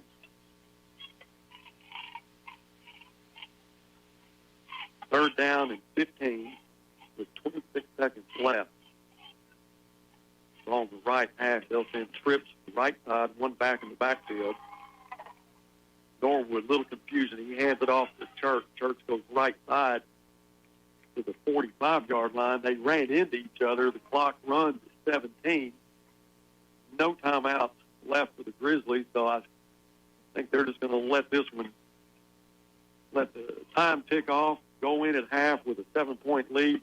They deferred kickoff in the first half, so they'll get the ball in the third quarter. And that'll do it for the first half. Bears in the lead 14-7. We'll take a break and be back with some halftime talk right after this. J. Pauley Toyota. Now is the time. It's the 2020 model year closeout at J. Pauley Toyota. All new Corolla, $189 a month, or new RAV4, $269 a month during the 2020 model year closeout at J. Pauley Toyota. All new Corolla, $189 a month, or new RAV4, $269 a month. The time is now at J. Pauley Toyota. Get 0% for 72 months. J. Pauley Toyota, I-540 and 0, Fort Smith. Hey, this is Ed with Ed Walker's Drive-In. For more than 70 years, Ed Walker's has been the place to go for the best French dips and hand-patted hamburgers in town. Blue Plate Specials served Monday through Friday, and we're still the home of Fort Smith's only 5-pound hamburger. We're open 10 a.m. to midnight, 7 days a week. Call ahead for pickup, 783-3352. Ed Walker's Drive-In, 1500 Towson Avenue in Fort Smith, where the legend lives on. You're listening to The Cross, 98.7 KFSW, Fort Smith, Oklahoma's Southern Gospel Station. Unique is our middle name. Okay, maybe not the exact middle, but it's in there. A to Z Variety Store is the most unique shopping you can do in Fort Smith. With furniture, groceries, housewares, even a floral section. With 48,000 square feet of bargains, you're sure to find everything you need. And even a few things you didn't know you wanted. So many great deals, you'll marvel at the savings while you revel in the friendly customer service. Inventory is constantly changing, but consistently affordable. Visit A to Z Variety Store at 2600 Midland Boulevard in Fort Smith. And to stay up to date on new arrivals and special deals, like A to Z on Facebook. Now this sounds like a good time. Maybe not to you, but right now some friends are having an absolute ball together. Because they got Taco Bell's Taco and Burrito Cravings Pack with 4 tasty crunchy tacos and 4 indulgent beefy 5-layer burritos. What more could you need? Okay, a little music wouldn't hurt. Get it for the friends that get it. Only at Taco Bell. At participating U.S. locations for a limited time. Prices may vary and be higher for delivery. Tax extra. You deserve an education that works as hard as you do. You deserve the University of Arkansas Fort Smith. UAFS offers the flexibility of online, in-person, and hybrid courses to fit your needs. Choose from more than 80 degree and certificate programs delivered by experienced faculty, and enjoy one of the most affordable tuition rates in Arkansas. Take control of your future. Become a Lion today. Learn more at uafs.edu/join the pride.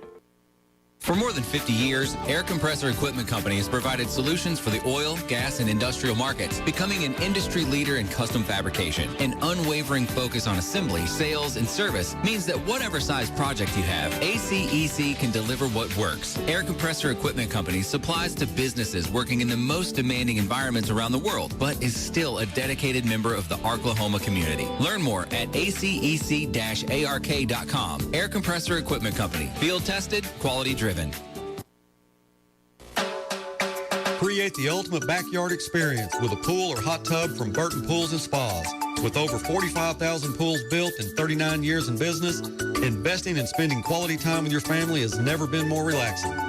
Burton Pools and Spas is with you every step of the way, selling the world's #1 hot tub. Hot Spring Spas, Viking fiberglass pools, and Doughboy above-ground pools. For all your grilling needs, they also carry the Big Green Egg. Visit them at 6121 South Zero Street or on the web at burtonpools.com. This is Northside head football coach Mike Fleur. I call 782-8940. That's 782-8940. This is Northside head basketball coach Eric Burnett. I call 782-8940. That's 782-8940. Football and fall, what a great time of the year. It's also a great time to take advantage of York factory rebates on high-efficiency HVAC products. Give us a call at 782-8940. That's 782-8940. Welcome back to Moore School Stadium. The score is 14-7. Grizzlies in the lead. It started out just kind of punching each other in the mouth, really, just kind of feeling what you could get away with, what you can't. Each team had 3 or 4 drives and just never really could threaten. And Tony, you talked about it early, that they kept hanging that pass out intended for Gerard. They overthrew him a couple times, but, you know, the linebackers were there covering. You had Jack Green that was in coverage, and then there, before you know it, there they do. They do it again, and they got Bashawn Bishop on a pick six, and that was the first blood. Yeah, it really was. And that ball, like I said, that was the third time that we know of, or that can actually remember that, you know, the first one I said, if it's a second longer it's in the air, it's a touchdown going that way, and that's exactly what happened with the third one he threw out there. Yeah, it is. No matter how you get points on the board, you take them any way you can get them. And seeing Bashawn, it's fun to see a defensive guy get a score. But we needed the Northside Grizzlies to get that offense working. They got so many weapons, and just wanted to see them take advantage of a few of them. And we're able to start moving the football and end up having to punt again. And then Moore takes it down, and they score. After we kicked off, they almost returned it for a touchdown, but there ended up being a block in the back penalty, which brought it all the way back to their own 25. They put a good drive together. Got it in the end zone from DeAndre Pittman, 6 feet, 245 pounds. He only needed to get a couple yards, but there was nobody in his way, and he went off the left side and easily got into the end zone, tied it up at 7, and then the ensuing drive, Ty Massey goes 54 for the score for the Grizzlies, and that's where we are right now, 14-7. So we talked to JD a little earlier. He said he's going to try to get us some stats. And I don't know if you were able to get down there and get a picture. Yep. Let's go ahead and get some stats now while we have a chance. All right, rushing for Northside, Ty Massey with 5 carries for 53 yards, it appears. And 57 with the, they've got it credited for 54-yard touchdown run. Right. Yep, that's what we did with the 1 touchdown. Sunquist Church, 2 carries for 3 yards. And Dre Norwood has 3 carries for a total of 55 yards. Passing for Northside, Dre is 1 of 7 for 10 yards. And my camera decided to go the other direction here. And the Avante Tucker is the recipient of that 10-yard reception.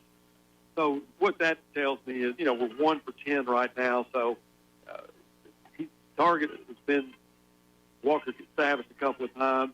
He's missed him, underthrew him once. Another time Walker was so close to the sideline, I don't think that would have been a completion even if he was able to haul it in.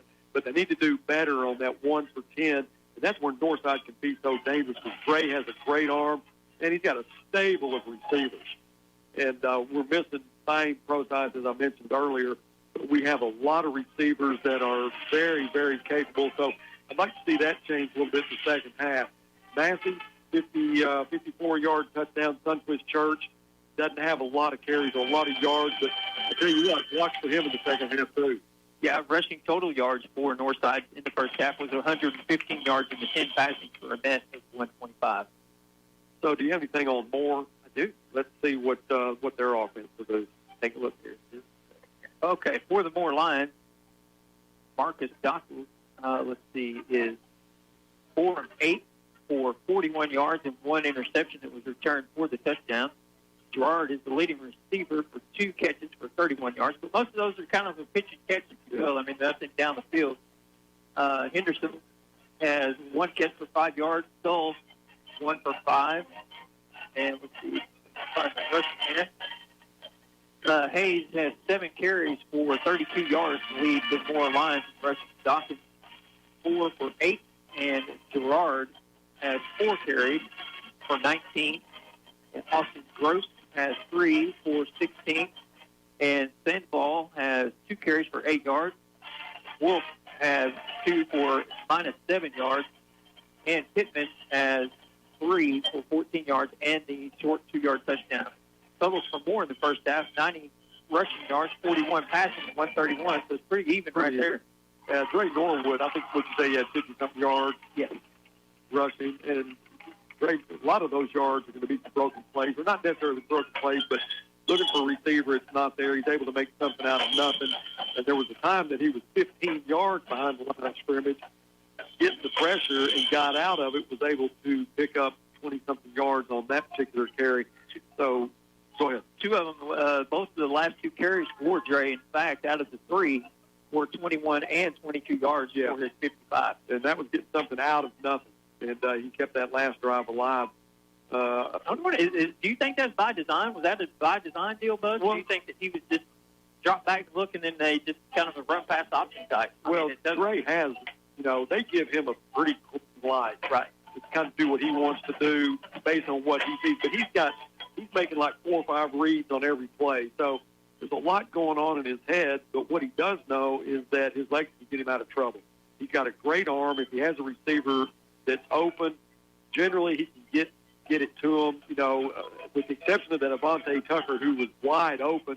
But I think Dre was, so much pressure. Like I said, he was flat-footed when he threw it. Right. By design, could be. He's talented enough to be able to do those things. Well, I think we're going to have to see here as we have just about 9 minutes left before the second half kickoff is that what you just talked about with that wide-open pass plays, they checked out. Again, the coaches over next to us here at Moore High School Stadium, they checked out that play, and it was wide open. Yeah. We'll see how that pans out here as we move forward in the second half. Yeah, these guys still got a lot of speed on Northside's offense and all their receivers. Like I said, we lost Prosize, but we still have a lot of speed. Avante Tucker is a 4-5 guy. Walker Savage, I'm not sure what his 40 is, but he's a 6'4 guy that has just that long stride. Sure. And he's usually going to come out on top with that. So, hey, a 14-7 lead. I think when they come out, get the first possession, they're just going to try to grind one out. I don't know if they'll go for a home run right off the bat. But with Greg Kendrick as your OC, who knows? Might as well.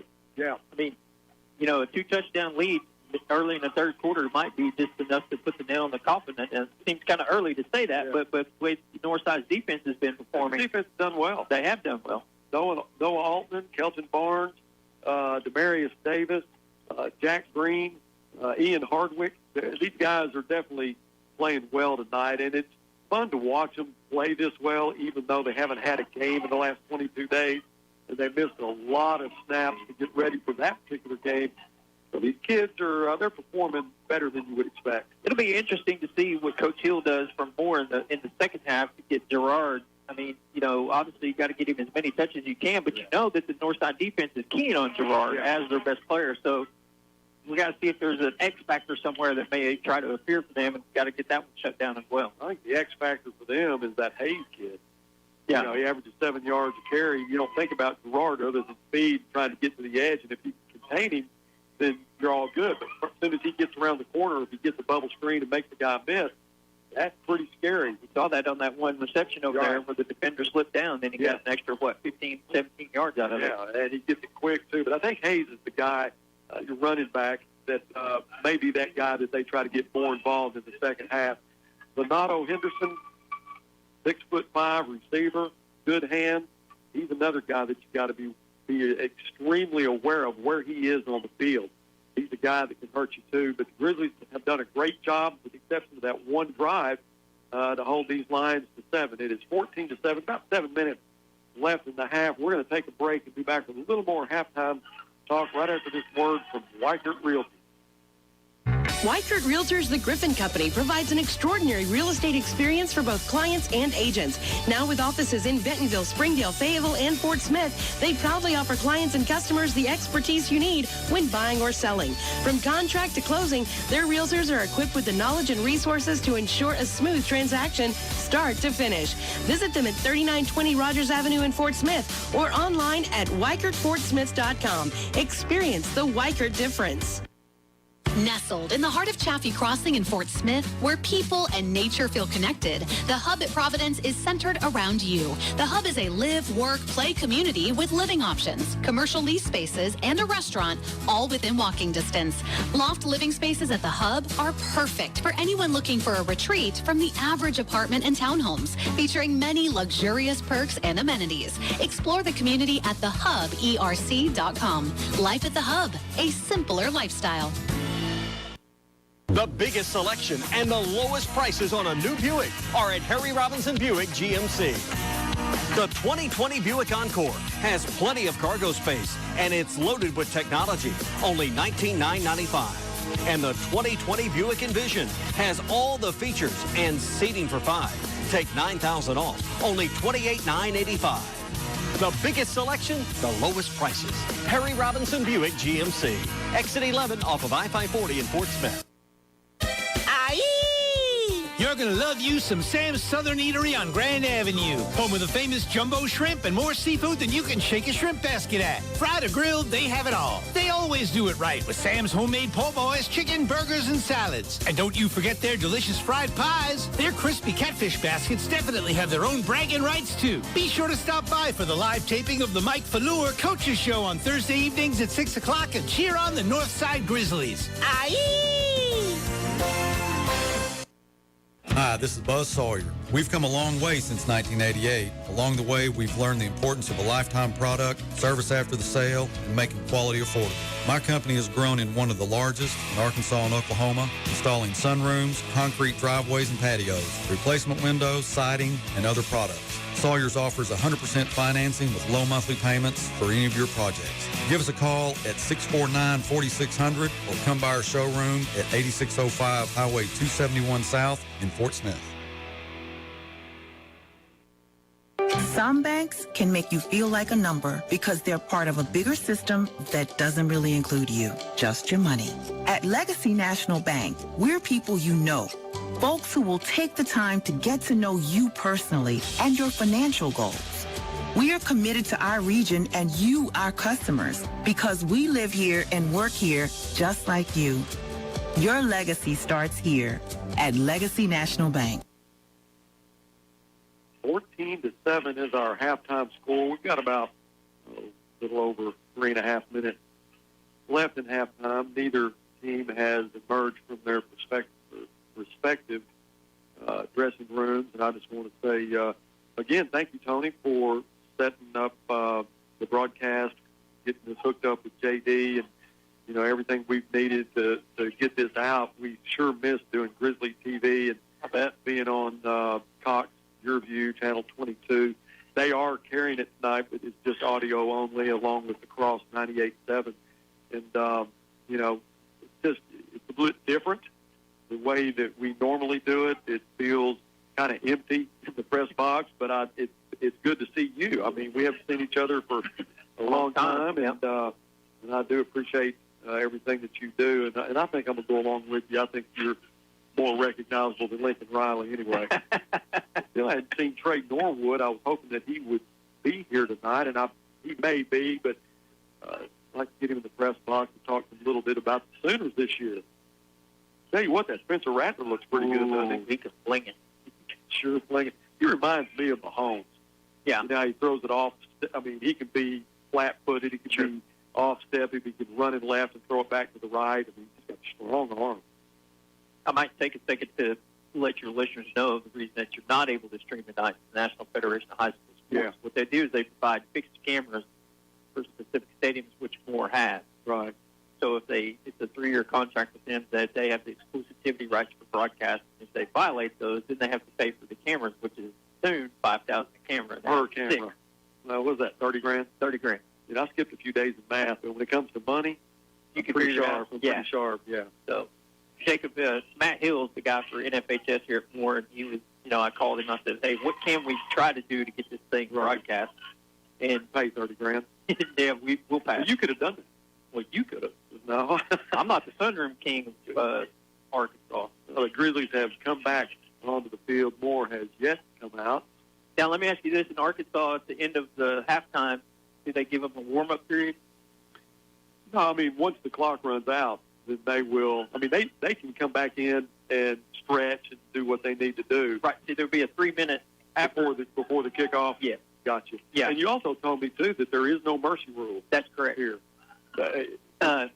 Oklahoma is one of the only few states. Texas is one that plays 8-man football for the smaller town schools that are Class B and C. Uh-huh. And they do have a mercy rule at 45. In 11-man, there's no. Now, you'll get to situations where, it's just going to be a massacre, so to speak, and the coaches will agree to have a continuous clock. Let it run. Which almost that first quarter reminded me of a continuous clock as fast as it was going back and forth. I mean, the weather's great. I mean, it's a beautiful night here in Moore. Yeah. And so what happened, like, in, earlier in the season, I say earlier in the season like it's, early, but they'll take, performance timeouts to get water and stuff like that if it might be for a hot, humid night, but haven't had that need tonight. No, and really you can't have a better night for football. It's pretty calm. There's a little wind blowing early, but it was going across the field. There was no advantage to either team, but I would say, what are we in the low 70s right now? Yeah, I was getting ready to look. Humidity is basically non-existent right now. You can walk outside. It just feels crisp, and that's getting like football weather. Which is a good thing to have happen. Exactly right. I guess one good thing about missing the last 22 days has been the heat, and we're getting into more of the cooler weather now. We've got to go to Bryant next week, and that opens the conference for the Grizzlies. Bryant is the defending 7A champions. They have really come along in the last 3 or 4 years. Good football team. It is 67 degrees. Oh, that is nice. Yep, winds northeast at 4 miles an hour. Man, I need it. Can we get this about 10 in the morning on the first tee box? That would be nice. Do you play anymore? I have not played. I was going to play in a tournament that the Grizzly baseball team sponsored. I think it was on September the 13th, I believe, but they called it off due to all the different things that come up, and I was really looking forward to doing that, but kind of knew what to expect, too. You do realize I almost lost my life at Alma one day, right? Coming down 18. I was with you in the cart when that happened. Our brakes gave out, and if you've ever played at Eagle Crest, did you know that course was for sale? No, let's buy it. Well, I think we're a little late, probably a little late and a little short on the funds, but that last hole coming from 18 down to the clubhouse is treacherous, and you and I lost our brakes. And I'm going to tell you something. I thought we were going to end up in the pond on the other side of the I thought we were going to jump the pond and end up on I-40. Well, that was death. No question. I'm a big fella, so I had a little weight to the cart as well. So, well, we were bottoming out, if you remember, on those brakes, and there was nothing there. So I think we both got out and kissed the ground and said our prayers as soon as we got free from that. We suddenly realized what Fred Barney went through, right? Yeah, if I could have got my feet on the ground, I would have. But the most memorable thing about that course, other than that, was the water tower. Oh, yeah, on 13T. Sorry for the water tower. Yeah. How many balls did we hit at that? We got to where we were hitting what were those, Pro V1s? Yeah. And that got expensive. Yeah. That got expensive. There may or may not probably be some range balls over there, I would imagine. Can you imagine just gathering up all the balls that are over there? Oh, I can't imagine. We did hit the tower, though, didn't we? Yeah, Yeah. I mean, you think it's a big target, but it's at least a 2-iron away, and you got to strike it pretty good, then get the height on it. Yeah, but I think we made it ding a couple of times. We did. Well, both teams back on the field now, and are stretching out, getting loose. They're showing 35 seconds left, and then I tell you, as an outsider looking in, obviously I follow you on Facebook and watch some of the broadcast stuff. It's what Sarah posted, but the thing I like most about is this defense and how they swarm the football. Yeah. I mean, their contain is stayed home. Right. And a lot of times in high school football, you'll see so many missed assignments, and the one thing that you can attribute that assignment most of the time to is miscontainment. Right. They do a great job in contain. And I tell you something, when you play, there's so many teams that have so much speed, and you don't see those big, grinded-out teams much anymore. Right. It's those West Coast, wide zone, that just quick hit, and their speed. And so you have got to have, a lot of containment with these linebackers. I noticed something in that first series, right after that first down they got on that, what they ran the first play of the second series as well, that little swing pass out to the near sideline. It almost looked like Dre was aggravated at one of the alignments that they were trying to kick the pace up a little bit, and somebody didn't get there. So we'll see if they may try to go to that here in the second half. Grizzlies will be going from our left to right. They're dressed in all white tonight, red numbers, red helmets. Moore Lions in red jerseys, blue pants, white numbers, and blue helmets. Very colorful. I was talking to Dana Fleur before the game, and she said 2 dominant colors don't work. And I go along with her. Now the Grizzlies are on the field. Red, the blue, Lions are on the field. Color of my Lions too, Bud. They will tee it up, and that'll be Clayton Cooper who will kick this away. I'm sorry, that's going to be Nate Rutter. He is your punter, and he'll also be the kicker. Grizzlies will drop 3, and we are underway in the second half. Ball will be taken at the 10-yard line, so the 15 to 20. To the 30, over the 30 to the 32-yard line. That was Avante Tucker. Nice return for Avante Tucker with the Grizzlies. A good start from the 33-yard line, 14-7 lead. Well, we saw with that 48 seconds that we talked about, with the ball being near the 30-yard line, would they throw it or run it to run out the clock, and they wasted no time in trying to get it in the air. But that was 2 of the big run plays for Norwood, so we'll see if that. Dre will go empty right off the bat, trips right side. 1 receiver to the left. They got a mismatch over here. Church is in the H position. Dre gets the snap, and he'll keep it right side to the 40-yard line. He'll pick up 7 quick. And that was the design quarterback keeper for Dre Norwood. We talked about that at halftime. Is that something that is a design play? And that one definitely was. Well, also in that church formation, you got the safety that's about 9 yards off the ball, so you can just run a quick out right there and see if you can pick up the block, spring your inside receiver. Middle receiver, actually. Norwood works out of the pistol with Tom Massey. Trips right side. That's the short side of the field. Second down, 4. Norwood hands Massey left side. Massey skirts one more line, gets to the 42-yard line. Be about a yard short. Let's see exactly where they mark it. He is at the 42. He's going to have to get to the 43 for a first down. Third down and 1 for the Bears. You feel pretty safe that Ty Massey can get you that 1 yard. Trips left side. Norwood out of the shotgun. Left, he tries to draw the lines off. No success there. Now he'll go back to the line of scrimmage, change the play. Left gets the football. He hands it to Massey. Massey, there should be a face mask there, and it is. Yep, that'll be 15. So Massey trying just to get back to the line of scrimmage. He got face mask twice, actually. Boy, I tell you what, Buzz, out of that formation with the way that Moore came up to the line of scrimmage, if he could have thrown a dump pass to the tight end, he could have ran to the next down west of here, which is Tuttle. Tuttle. We've done some business with Tuttle. We've done plenty of business with Tuttle. That is not a garden variety face mask there, sir. That is full-fledged 15. That was flagrant. It will cross midfield to the 46-yard line of the Lions with 10:32 left in the third quarter. Massey stays in the game. Working the backfield with Norwood. Trips right side. That is the short side of the field. One receiver wide to the left side in single coverage. Now Norwood looks right. Bubble screen. Walker to Savage. Walker, nice move over the 40-yard line. Goes out of bounds at the 39. Great job on the catch and run by Walker Savage. He's a big target. He is a big target. 6'4". And, hey, if Norwood happens to go out, he'll come in and play quarterback. Love those versatile athletes. He's actually Coach Mike Fleur's nephew. Okay. Second down and 3 after the pickup of 7. Norwood wants to throw again, throws it over the middle, looking for Tucker. Just missed him. Tucker had a step at the 10-yard line, just a little overthrown, and I know both of them would like to have that one back. I don't know. I may have to go prone for that one because it looked to be just almost right there.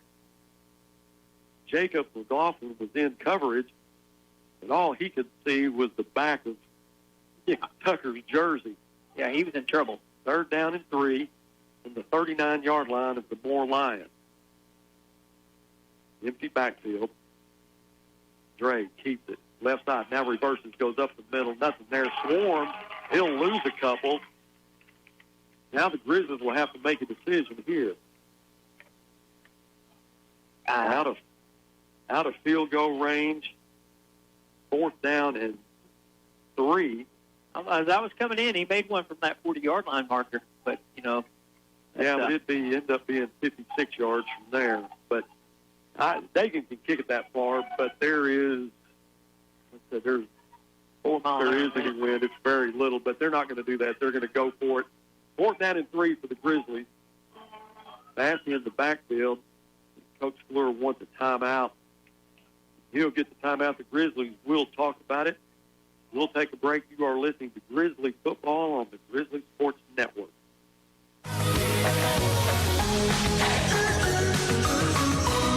Baskin-Robbins. More flavors, more fun. From single scoops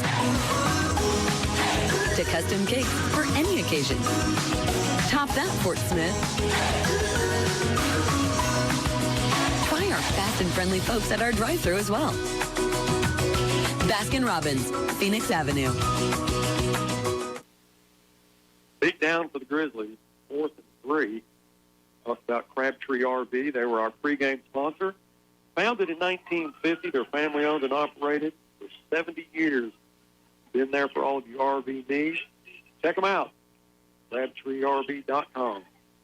I've actually been RV shopping for 6 You need to go to Crabtree. I might have to come over there. Hey, been there 70 years. They're doing something right. Sounds like they're doing a lot of right.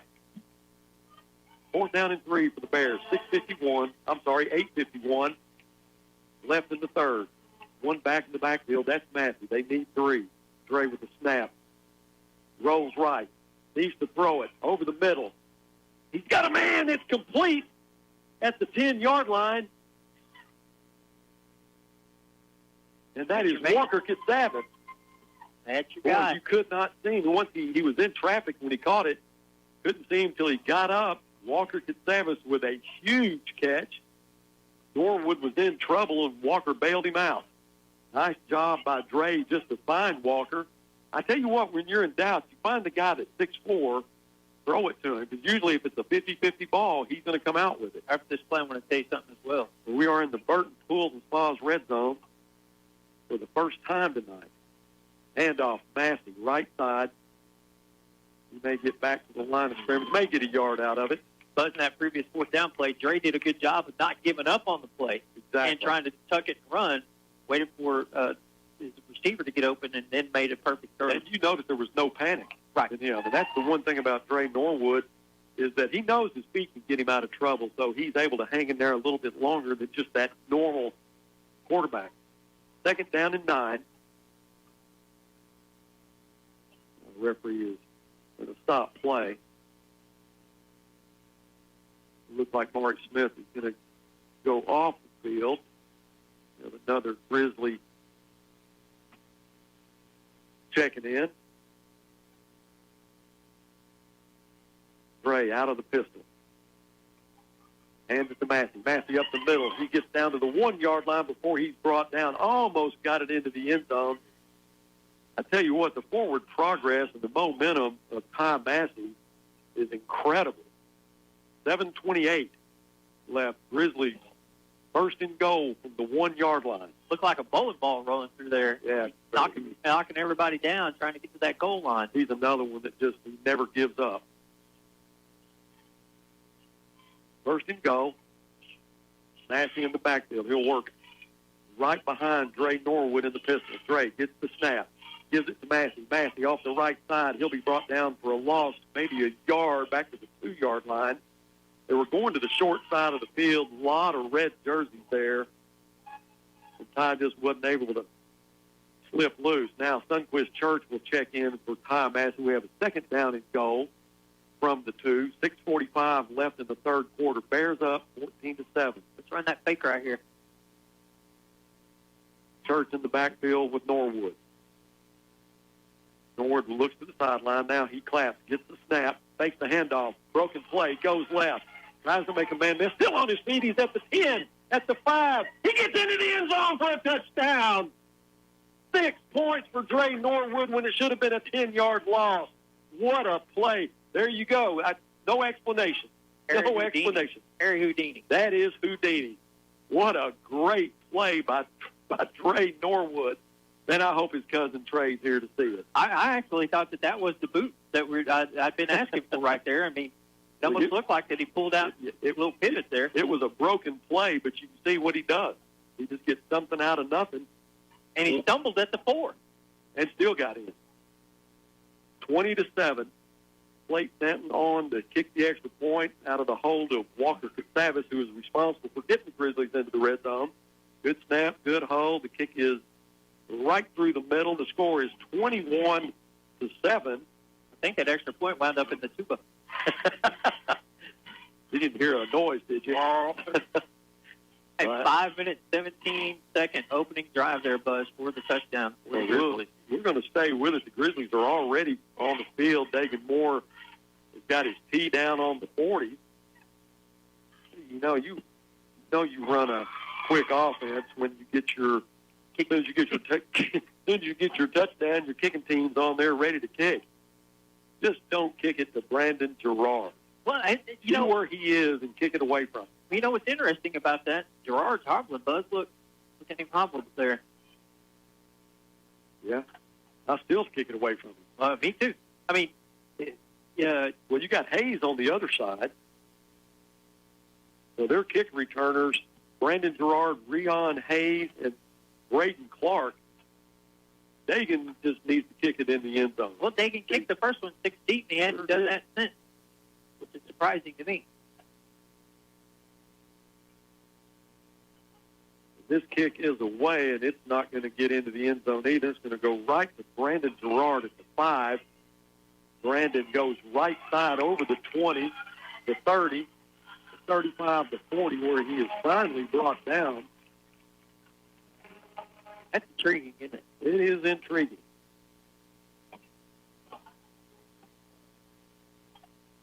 Stopped by the X. Davion Zephyr, who had a 92-yard scoop and score against Southside. You should have seen it, Tony. I mean, the ball bounced right into his hand. It was like a short hop. You'd see a shortstop do and a hot grounder, and took it 92 yards. It looked like he needed help for the last 5 or 6. I didn't need help for a lot more than that. 1st and 10 from the 40. Pass over the middle, a little behind Brandon Gerard. He was open, but Rashawn Bishop was in coverage. Ball was thrown behind. 2nd down and 10. 6:05 left in the third quarter. Bears up 2 scores. Folks, if you are having nightmares about the name Gerard, so do we, because I guarantee he's been involved in about 80% of the plays, I would imagine. Wouldn't you think, Buzz? Yeah, by design. By design. Leonardo Henderson went wide to the left side, 6'5". Duck Relaford will be in coverage there. Now they'll send Gerard in motion. They'll give it to Gerard on a jet sweep, goes left side. He'll be taken down after a 5-yard gain. That'll bring up a 3rd and 5. The thing about Gerard getting these carries is that, he's 5'10", 160, so he's not real big in stature, but I think they said he's fast. Somebody said that. Yeah, I heard that. I couldn't get a 40 time. All I could get was fast. Do they time them over here? Occasionally. We have to get sundials out. 3rd and 5, 5:31 left in the third. Empty backfield. Dawkins sends Gerard in motion. Another give to Gerard. Right side, over midfield. Makes a man miss to the 40, down to the 36-yard line. We talked at halftime about keying on Gerard.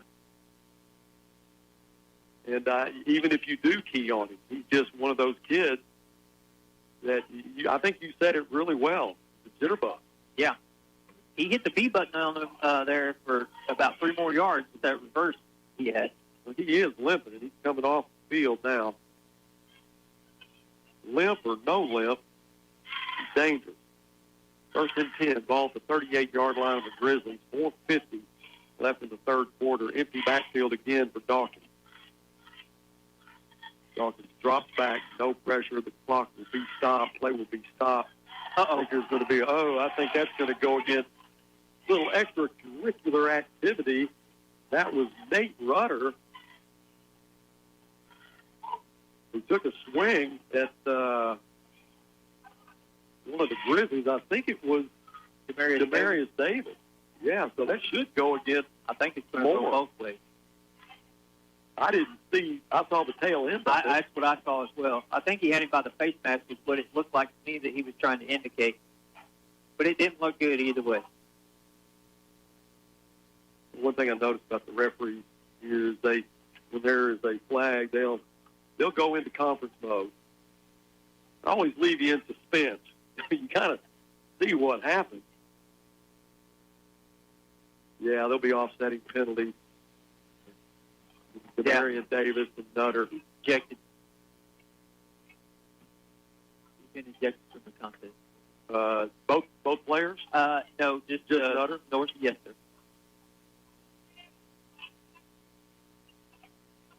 The ball's at the 38-yard line. Now Coach Fleur comes out. He's going to try to get an explanation on how that actually went down. The one thing about being on Grizzly TV is that you can get a replay of it. Sure. And then you can see exactly what happened. A little frustrating that we don't have that capability tonight. It looked like to me that the whistle had blown from the timeout. Moore had taken a timeout right at the play clock, but they still snapped the football, and the play ran out as the whistle was blowing, and they got tangled up. and it looked like that he had it looked like he had his hand on his face mask, and that might not be the case, but I'm just saying that's what I saw. Somebody, and he was trying to get away. Yeah, he was trying to get away. Demarius was trying to get away, and he couldn't, and he punched him, and then he punched him, but they just saw the second throw, which was a haymaker. If that thing would have connected, it would have been good night, Irene. It would have if you didn't have pads on. A lot of face these mask blows would have hurt. Yeah. Whatever it was enough to tilt that young man. So the ball will stay at the 38-yard line of the Grizzlies. And it will be Moore's charged with a timeout. 10. They did get their timeout. So they'll have 2 left. The Grizzlies have 2 left. That was kind of one of those. Coach Hill wasn't real happy because he was very animated. He's on the 40 right there, Buzz, right there out on the field. And he was very animated that the play wasn't in, and then he was forced to take that timeout. Empty set again for Dawkins. Twins left, twins right. He was going to send a man in motion, and there should be a flag, and there is. Illegal procedure against the Lions and move them back 5. And it's now first down and 15. I learned something not too long ago about flags, and I've been doing this for quite some while. Is if the official throws it to his left, it's on the offense. If he throws it to his right, it's on the defense. For that our left start, his left? His. All start and offside. That's how they indicate it. First and 15, 4:48 left in the third. Still empty backfield for Dawkins. Dawkins now will send a man in motion. That's Hayes. He'll give it to him. Dawkins goes up the left side over the 35, down to the 34-yard line. Might note that Gerard's still on the sideline, doesn't have his helmet on. I was going to say that he is still on the sideline. You said he was limping in the opening kickoff, and or the kickoff after the touchdown by Norwood, and but he made a great run right after that. You know, what's interesting, though, is I haven't seen him take any treatment, like retape an ankle or something like that. Second down and 6. He'll send the man in motion. Handoff left side. Boy, great job. Loss yard. Good containment by the Grizzlies. That's Jack Green on the tackle. And Jack Green is responsible for the tackle, but he was held up. I can't see the number. 27. The Grizzlies have Noah Altman if it was 27. Yes. And Noah's, all the entire defense really has done a good job tonight for the Grizzlies. This is an extremely potent offense that the Moore Lions have. They have a lot of different weapons, and the Grizzlies have done a good job just keeping them down to 7. That guy's back on the field again. 3rd and 7. He goes in motion and gets it. Bounces off one Grizzly, still on his feet, but he'll be taken down after a yard gain. Brandon Gerard, just when you think that he's going to be absent for a little bit, he gets back in. All right, interesting spot here, Mr. Sawyer. 4th and 7 for Moore. 3 minutes. Ball on the 36-yard line of the Grizzlies with 3 minutes left. I think it's a no-brainer at this point. Yeah, they've got to go. 15 seconds left on the clock. They'll have to get on the field and get out in a hurry because they only have 2 timeouts left, and I'm pretty sure they don't want to waste one here, but they're going to have to. So it didn't please Coach Hill very much, but he had no choice to take it. 2:39 left. We'll take a break and be back right after this word from J. Pauley Toyota. Now is the time. It's the 2020 model year closeout at J. Pauley Toyota. All new Corolla, $189 a month, or new RAV4, $269 a month during the 2020 model year closeout at J. Pauley Toyota. All new Corolla, $189 a month, or new RAV4, $269 a month. The time is now at J. Pauley Toyota. Get 0% for 72 months. J. Pauley Toyota, I-540 and 0, Fort Smith. 21-7 is the score. 2:39 left. A little confusion on the field for the Moore Lions. Time clock was running out. They didn't really want to have to take a timeout, but this is a huge down for them. 4th down and 8. Ball at the 36-yard line. They're down 2 scores. And got a text from our AD, Coach Beaumont, Michael Beaumont. What a history he has, Tony. He worked with Houston Nutt, worked with Pat Summit, He's been the AD now. He's in his second year, and he sent me a text that, hey, we played a great first half, need to have another one. So be a good way to keep this second half going right now with a big stop for the Grizzlies. So far it's going in the right way. Dawkins out of the shotgun. Twins right, one left. Wants to throw, drops back. Feels the pressure. He's going to roll out of it.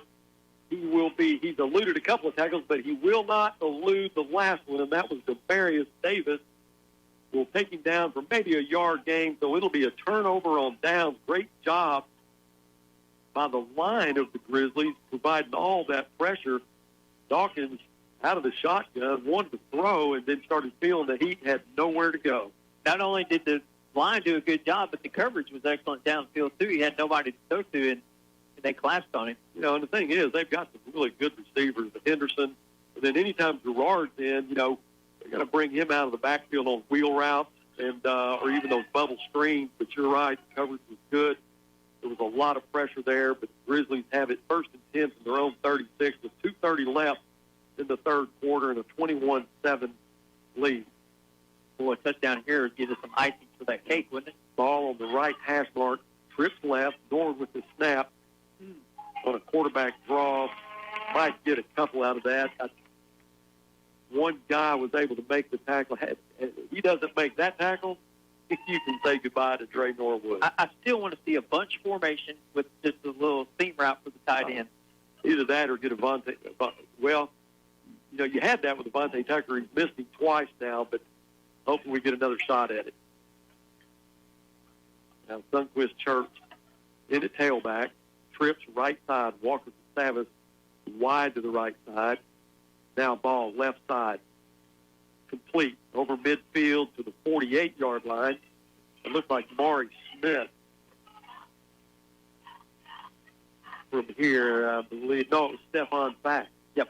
Well, nice catch by Stephon Fack. He was by himself wide to the left side, which was the wide side of the field. You had Trips to the right. Hit him on a nice seam route. 1st and 10 for the Bears. Ball 48-yard line. Stop and go. On that same side. Church still in the ball game. Now the ball on the left hash. Trips to the right side. Walker to Savage. Now Dre Norwood wants to keep it now. Over the middle. The ball is complete. That's Maury. Or is that Savage? It is Savage. I tell you, the difference between a 6 and 8 is so hard to see, but man, you think that 6'5" or 6'4" would be easy to see, but it is hard to tell. Nice job by Walker and Savage. He was split wide right, came across the center of the field. And you know, when you do that, there is no fear when you come across the middle like that. 1st and 10, 59 seconds left in the third quarter.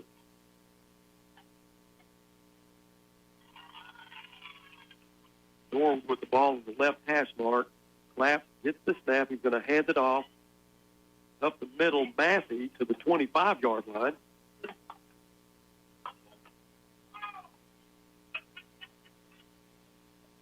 Massey picked up 8, 2nd down and 2 now. See the interior lineman for Moore. They're getting a little tired. They're getting a little longer to get up. Norwood gets the snap, hands it to Massey again. Massey will get the first down, stays on his feet to the 20-yard line. You know, so often there are so many cliches in sports that we'll probably, I don't even know if we'll get a snap off here to let it run out. But they hold so true, like keeping your feet moving, just like that run there for Trey. Or, you know, his feet kept moving and he got 4 more yards out of the deal. They will let the third quarter run out. 21-7 is the score. Grizzlies will have the ball at the 20-yard line. They're in the Burton Pools and Spas red zone. We'll take a break and come back for more Grizzly football right after this from Ed Walker's Drive-In. Hey, this is Ed with Ed Walker's Drive-In. For more than 70 years, Ed Walker's has been the place to go for the best French dips and hand-patted hamburgers in town.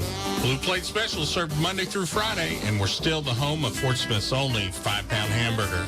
We're open 10 a.m. to midnight, 7 days a week. Call ahead for pickup, 783-3352. Ed Walker's Drive-In, 1500 Towson Avenue in Fort Smith, where the legend lives on.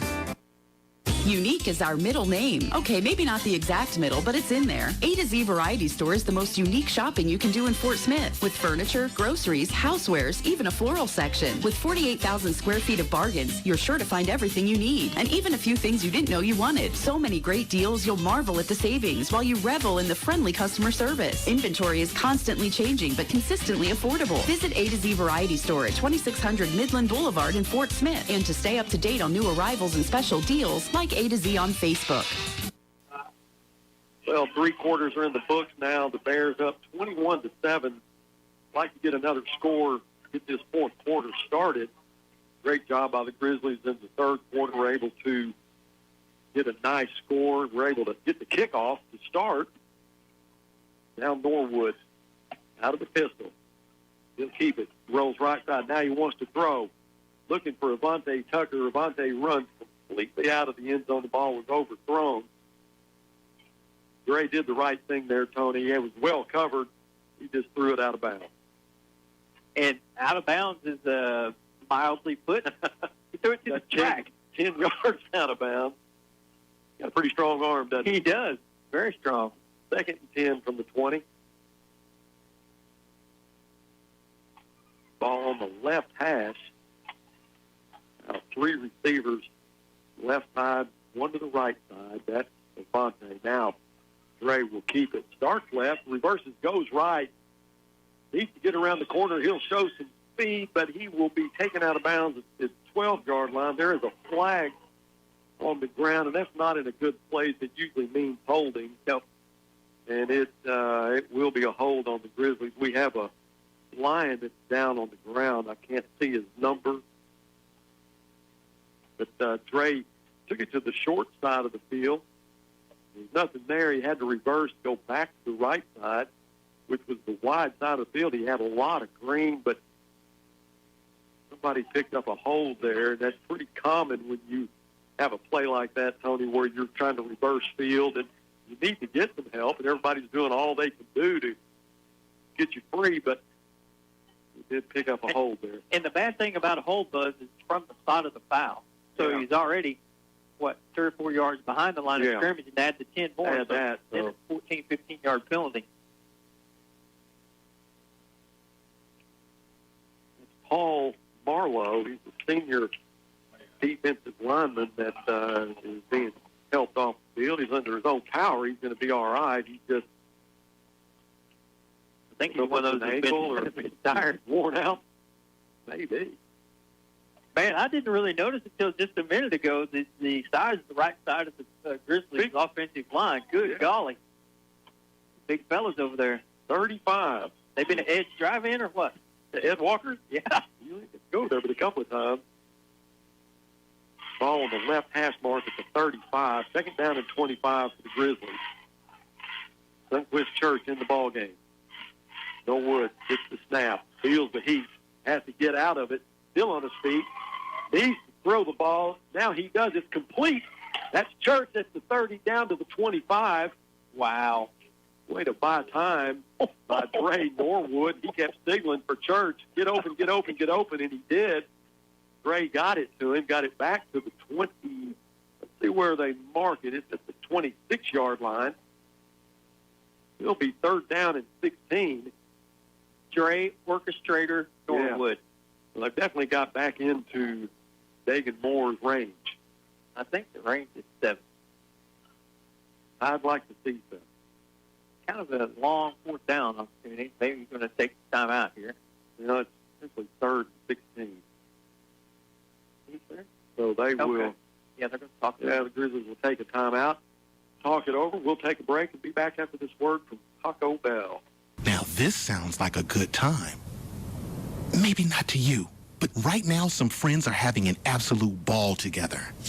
Because they got Taco Bell's Taco and Burrito Cravings Pack with 4 tasty crunchy tacos and 4 indulgent beefy 5-layer burritos. What more could you need?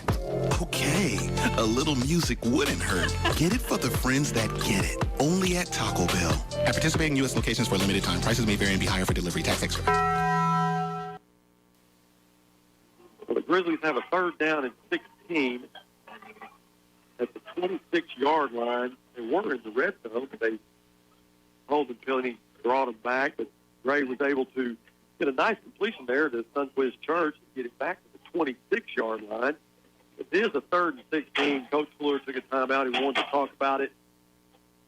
Get our best opportunity right now to be able to hopefully get a first down, maybe get a score out of it. But we do have Dagan Moore that has the leg to get 3 from here if needed. Massey in the backfield. He'll send Walker to Savage in motion, and now there is a flag on the ground. It'll be a procedure penalty against the Grizzlies. They'll move it back 5 now. It'll be 3rd down and 21. Well, that doesn't really affect your play calling situation at this point, from what a 3rd and 2 to a 3rd and 7 would be. It'll be a 48-yard field goal from right here if we gain 0 yards. But how about a touchdown? I love a touchdown. Now Savage goes back in motion. They'll give it to Savage. Now Savage wants to throw. He's looking for a man. He's got him. Touchdown, Northside.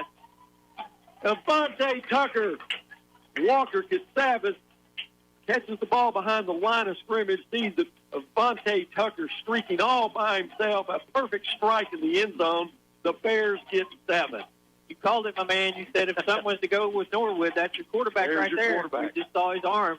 That ball was in the bread basket. How nice was that? That was in the bread basket. Greg Kendrick, he's the offensive coordinator. He's the booth next to us. And I tell you what, he's pretty excited about that. 27-7 is the score. Blake Stanton will try to be 4 for 4. Kick is good. Blake's just been hitting like slammers, man. They're about 2 feet over the crossbar, but if it hits somebody, their head's going to come off. I was about to say, those are cruise missiles, and they're about this high. Looks like my tee shot. Well, I'm going to say, you do have some stingers. I've seen you hit them. Yeah. Yeah, low Tiger and ain't got hard. nothing on me. No, Tiger has nothing on you. But we're going to stay with it because we have an up-tempo kicking team.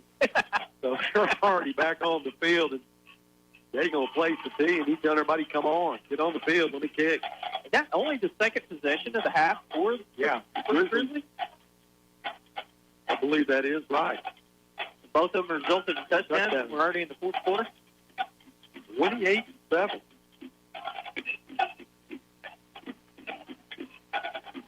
Well, Moore is taking their time, but they've got you-know-who. Don't kick it to him. Or do they?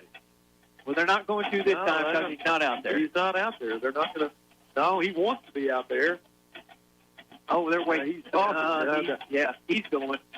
You can't keep a good man down. Yeah, now they will send him back. We're talking about Brandon Gerard. He's been really everything for Moore tonight. Now Dagan should get the green light to kick this one away. Let's see what he does with it. This one is airborne, and it is going to go right to Brandon Gerard at the 3. Brandon at the 10. Stutters goes right to the 20. Still on his feet at the 25-yard line. And at least that's just a decent return. There is a flag on the ground, though. Let's see what the call is. We'll have another conference.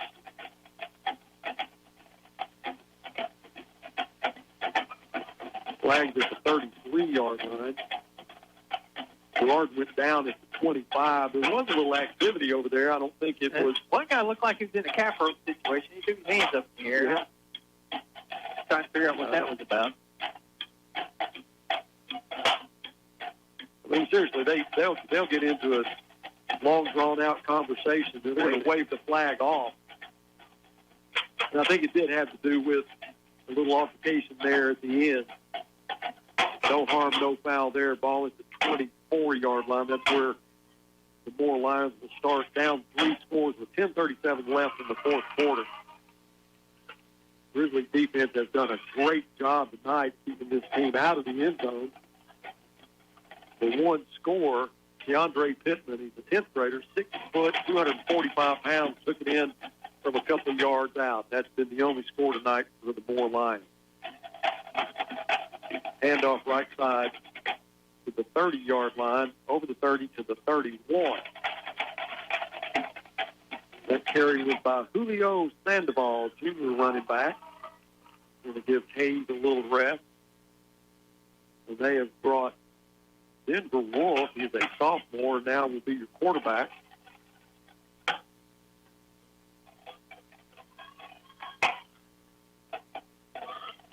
Wolf working out of the shotgun. Within Quinn to the left side. That is the wide side of the field. Low snap. Picks it up, wants to throw. He's going to feel the pressure. Now has to run the 35 to the 36-yard line. He'll get a first down. Good job by Denver Wolf. It's a low snap. But he did a good job picking it up and getting the first down out of it. Clock running 9:47. Wolf again will operate out of the shotgun. He'll have one back in the backfield.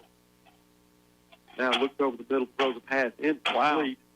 Had a guy open just a little bit behind him that was intended for Austin Gross. You've seen Austin Gross run the Wildcat a lot tonight. There he was the intended receiver. It was just a little bit behind him. Looked like a ball that could have been caught, however. It brings up second down and 10. That was a pretty strong throw, too. That ball had a little mustard on it. I was going to say, he didn't have, he only threw it about 7 or 8 yards, but he had a lot on it. Empty backfield for Wolf.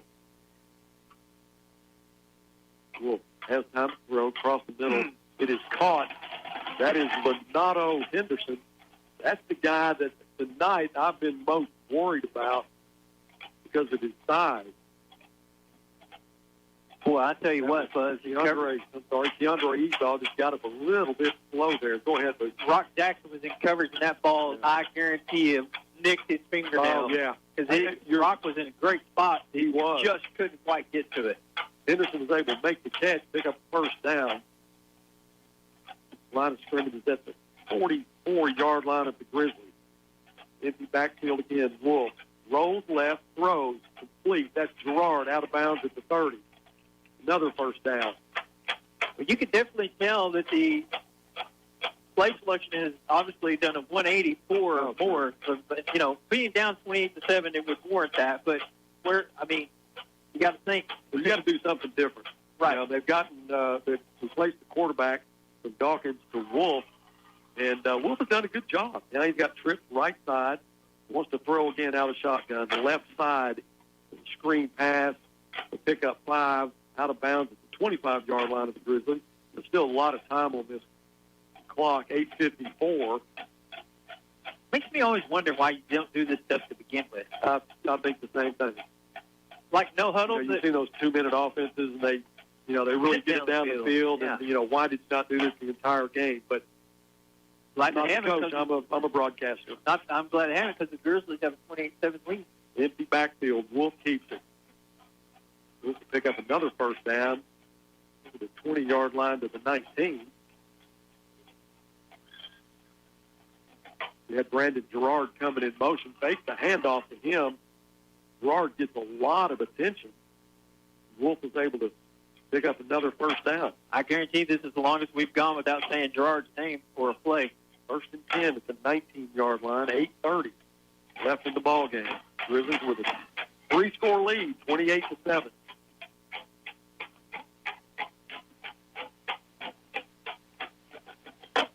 Like the Grizzlies going to want a timeout. They do.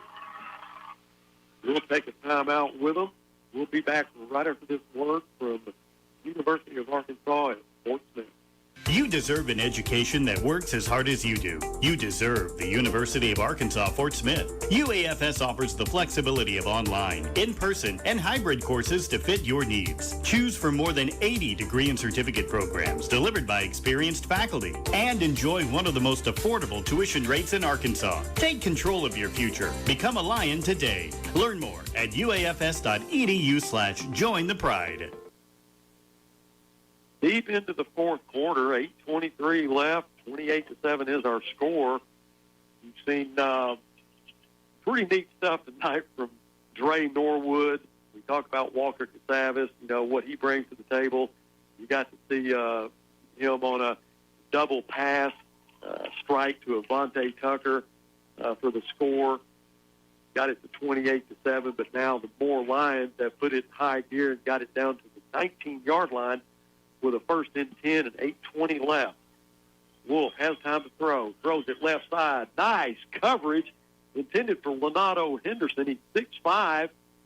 And let me see, trying to see who is on that side of the field. That may be Ian Hardwick. I think that is Ian Hardwick that was in coverage. What a great job. Yeah, it was Hardwick in coverage. Pass was one of those corner routes. You got Hardwick, who's about 6 foot. He's given up 5 inches to Henderson, but he did a great job. 2nd down and 10 from the 19. Wolf out of the gun. Wants to throw again. Has time. Plenty of time. Nobody. He throws it complete. That's Henderson knocked out of bounds at the 4. Wolf, who is only 5'9", weighs 160 pounds. He is a sophomore, and he has complete command of his offense right now.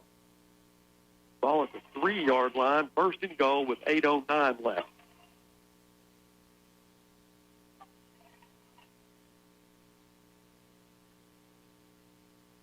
Brandon Gerard split wide to the right side in single coverage with Duck Relaford. Snap to, it looks like they ran a wildcat to Gross, and Gross may pick up a yard. They'll get it to the 2-yard line. They'll say the 1-yard line. 2nd down and goal from the 1. Austin Gross will be the quarterback again out of the Wildcat.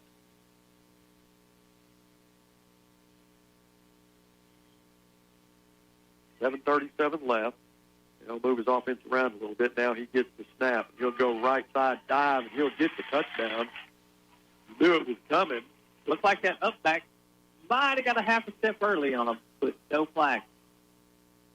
Well, touchdown from Austin Gross. Nice drive for the Lions. They put it in high gear and were able to get some more points on the board. So that makes it 28-13. It was drive like anything that we haven't seen from Moore tonight, that's for sure. Yeah. By a different quarterback.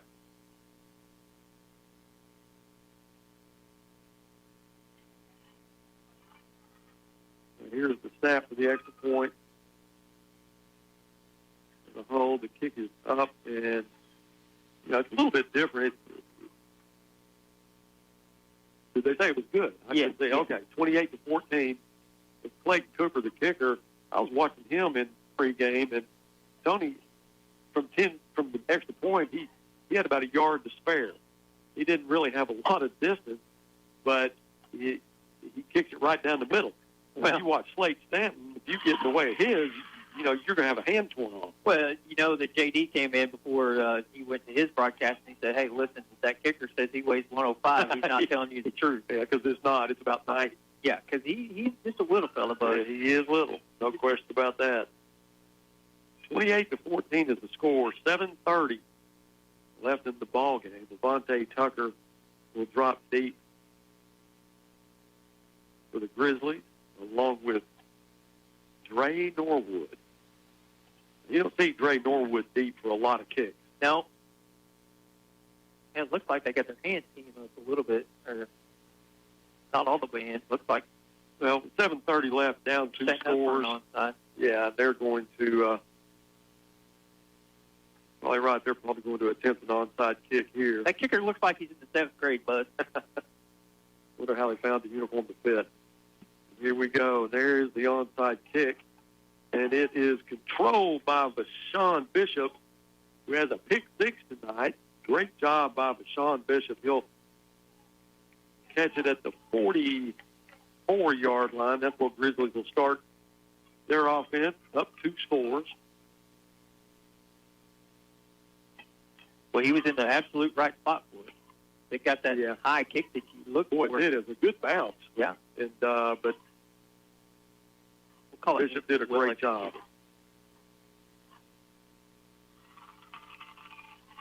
First and 10 for the Grizzlies, 28-14. Line of scrimmage is the 44-yard line. Norwood in the pistol, sends Devontae Tucker in motion, hands it to Matthew. Matthew off the left side, not much there. He'll get a yard or two. Looks like it's Crumb. Yeah, they will not be able to bring him down. They'll stop his forward progress, but 5 red shirts and 1 white shirt, it seems like it's a little unfair.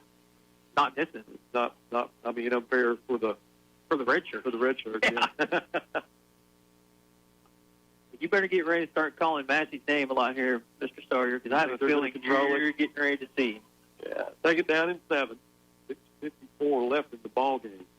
This is Mike Fleur kind of football. We like to control the ground. Norwood gets the snap. Looks right. Just as we said we go ground, he wants to throw. Over the middle, it's complete. At midfield, Tucker's still on his feet. You know, I know better than doing that. You know, I know better than to go along with that or to say that. As soon as I do, airborne. Here we go. Nice job by Dre hitting Devontae Tucker. Third down and 1. Ball placed at the 47-yard line of the Moore Lions. As the clock continues to run, we will be under 6 minutes before they snap this football. Gray sends twins right, 1 back in the backfield, and he'll give it to Massey. Massey is hit immediately, but he grinds his leg. Let's see where they mark the football. He may have gotten it. They marked him maybe just a half a yard from where the line of scrimmage originally was. Yeah, from here it looks like he's going to be about a football short. I think they'll call for a measurement, or they'll just send. I think they're going to send. I think they're 2 yards short. Yeah, they're going to send Dagan out to punt this one away. Look like I don't know. Well, it looks like where the football is, it'd only be about a football distance, but they're going to send Dagan back to kick, and they'll send Gerard deep. Dagan will catch the snap at the 36-yard line. Falls. High snap. Dagan's going to have to go back and get it. Picks it up at the 20, kicks it, and it hits it more. He catches it at the 30, down to the 25, down to the 20. What a gosh. Unbelievable high snap. Went over Dagan's head. He had to run back to retrieve it. Was able to get the kickoff at the 20. Kind of a rugby-style kick, and it hit one of the Moore Lions. That was Blake Jaquez. He's a senior linebacker. The ball bounced straight up. He catches it and returns it back to the 18-yard line of the Grizzlies. Well, just what you don't things turn around. Man, unbelievable. 4:58 left and just a 2-score lead. The Lions back in business in the red zone. And I'm sure they won't change anything that they did previously. They'll go back with Austin Gross into Wildcat. They'll send Gerard wide to the left side now, put him in motion. He'll keep it, goes left side, 10, 5, touchdown. Austin Gross out of the Wildcat, takes the handoff to Gerard. He gets it in the end zone. They're going to be a 1-score game now. Well, this has certainly become interesting. Sure has. We were talking about ball control with a 2-touchdown lead. Now you're an extra point away from a touchdown. That's the second touchdown in, I think they're last block 3 minutes by Austin Gross. This is a very important extra point right here for the Lions. The snap, the hold, the kick is good, so that will make the score 28-21. Wow. We'll take a break and be back with the kickoff to the Grizzlies right after this from Air Compressor Equipment Company. For more than 50 years, Air Compressor Equipment Company has provided solutions for the oil, gas, and industrial markets, becoming an industry leader in custom fabrication. An unwavering focus on assembly, sales, and service means that whatever size project you have, ACEC can deliver what works. Air Compressor Equipment Company supplies to businesses working in the most demanding environments around the world, but is still a dedicated member of the Arklahoma community. Learn more at acec-ark.com. Air Compressor Equipment Company. Field tested, quality driven. 4:51 left in this ball game. After the previous score by the Moore Lions, they attempted an onside kick, and Deshaun Bishop makes the catch. We had great field position at our own 44, and were able to move the ball a little bit, and then couldn't convert the fourth or the 3rd and 1. And then the punt just got away from us. Here we are in a fight. It looks like they're just going to go back to a conventional kickoff here, Buzz. Well, they've got 450. I guess they've got some confidence in their defense that they'll get another shot at it. See what Dre has to say about that. Here is the kickoff. He'll kick it deep. It'll go over the head of our Grizzlies into the end zone, so we'll have it at the 20-yard line with 4:51 left. Well, to me, an important number that you look over here to your left on the big scoreboard is that 1. It's the TOL for Moore. Yeah, 0 for us. Right. And so I'm not as concerned with the Grizzlies not having one as what I am Moore only having one. Yeah.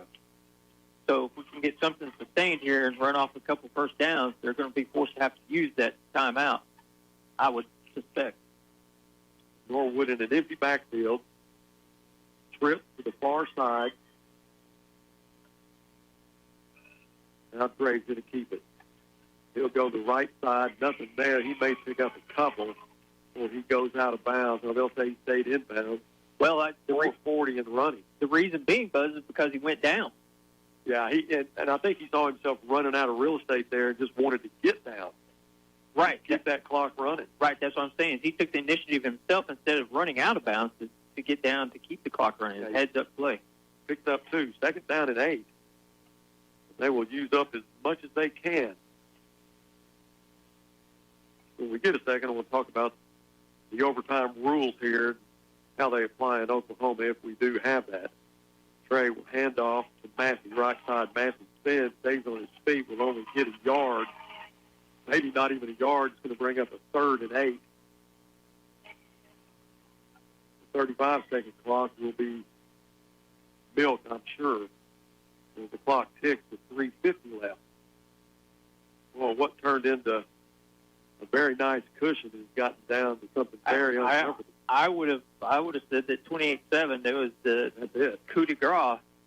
That was the knockout punch. But 3rd down and 7.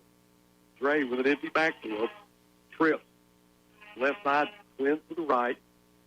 Dre drops, looks, wants to throw, throws over the middle. He looks for Kickoff. He's got him. Kickoff at the 40. He makes a move to the 38-yard line. Walker Kickoff with another huge catch. Wow. Unbelievable. Well, Dre put that one right where it needed to be. Dre hit him right in the 6. Great call by Greg Kendrick. I mean, wow. That, I tell you what, that is huge. Back breaker right there. The clock now continues to run. We're at 3:06. 15 seconds left on the clock, the play clock. Massey will be in the backfield with Dre. Trips left side. Dre gets the snap, throws it. He's got Avante Tucker at the 30 to the 25. Nice slant by Avante Tucker. Good throw by Dre. Is this Coach Kendrick standing up beside us? Yes.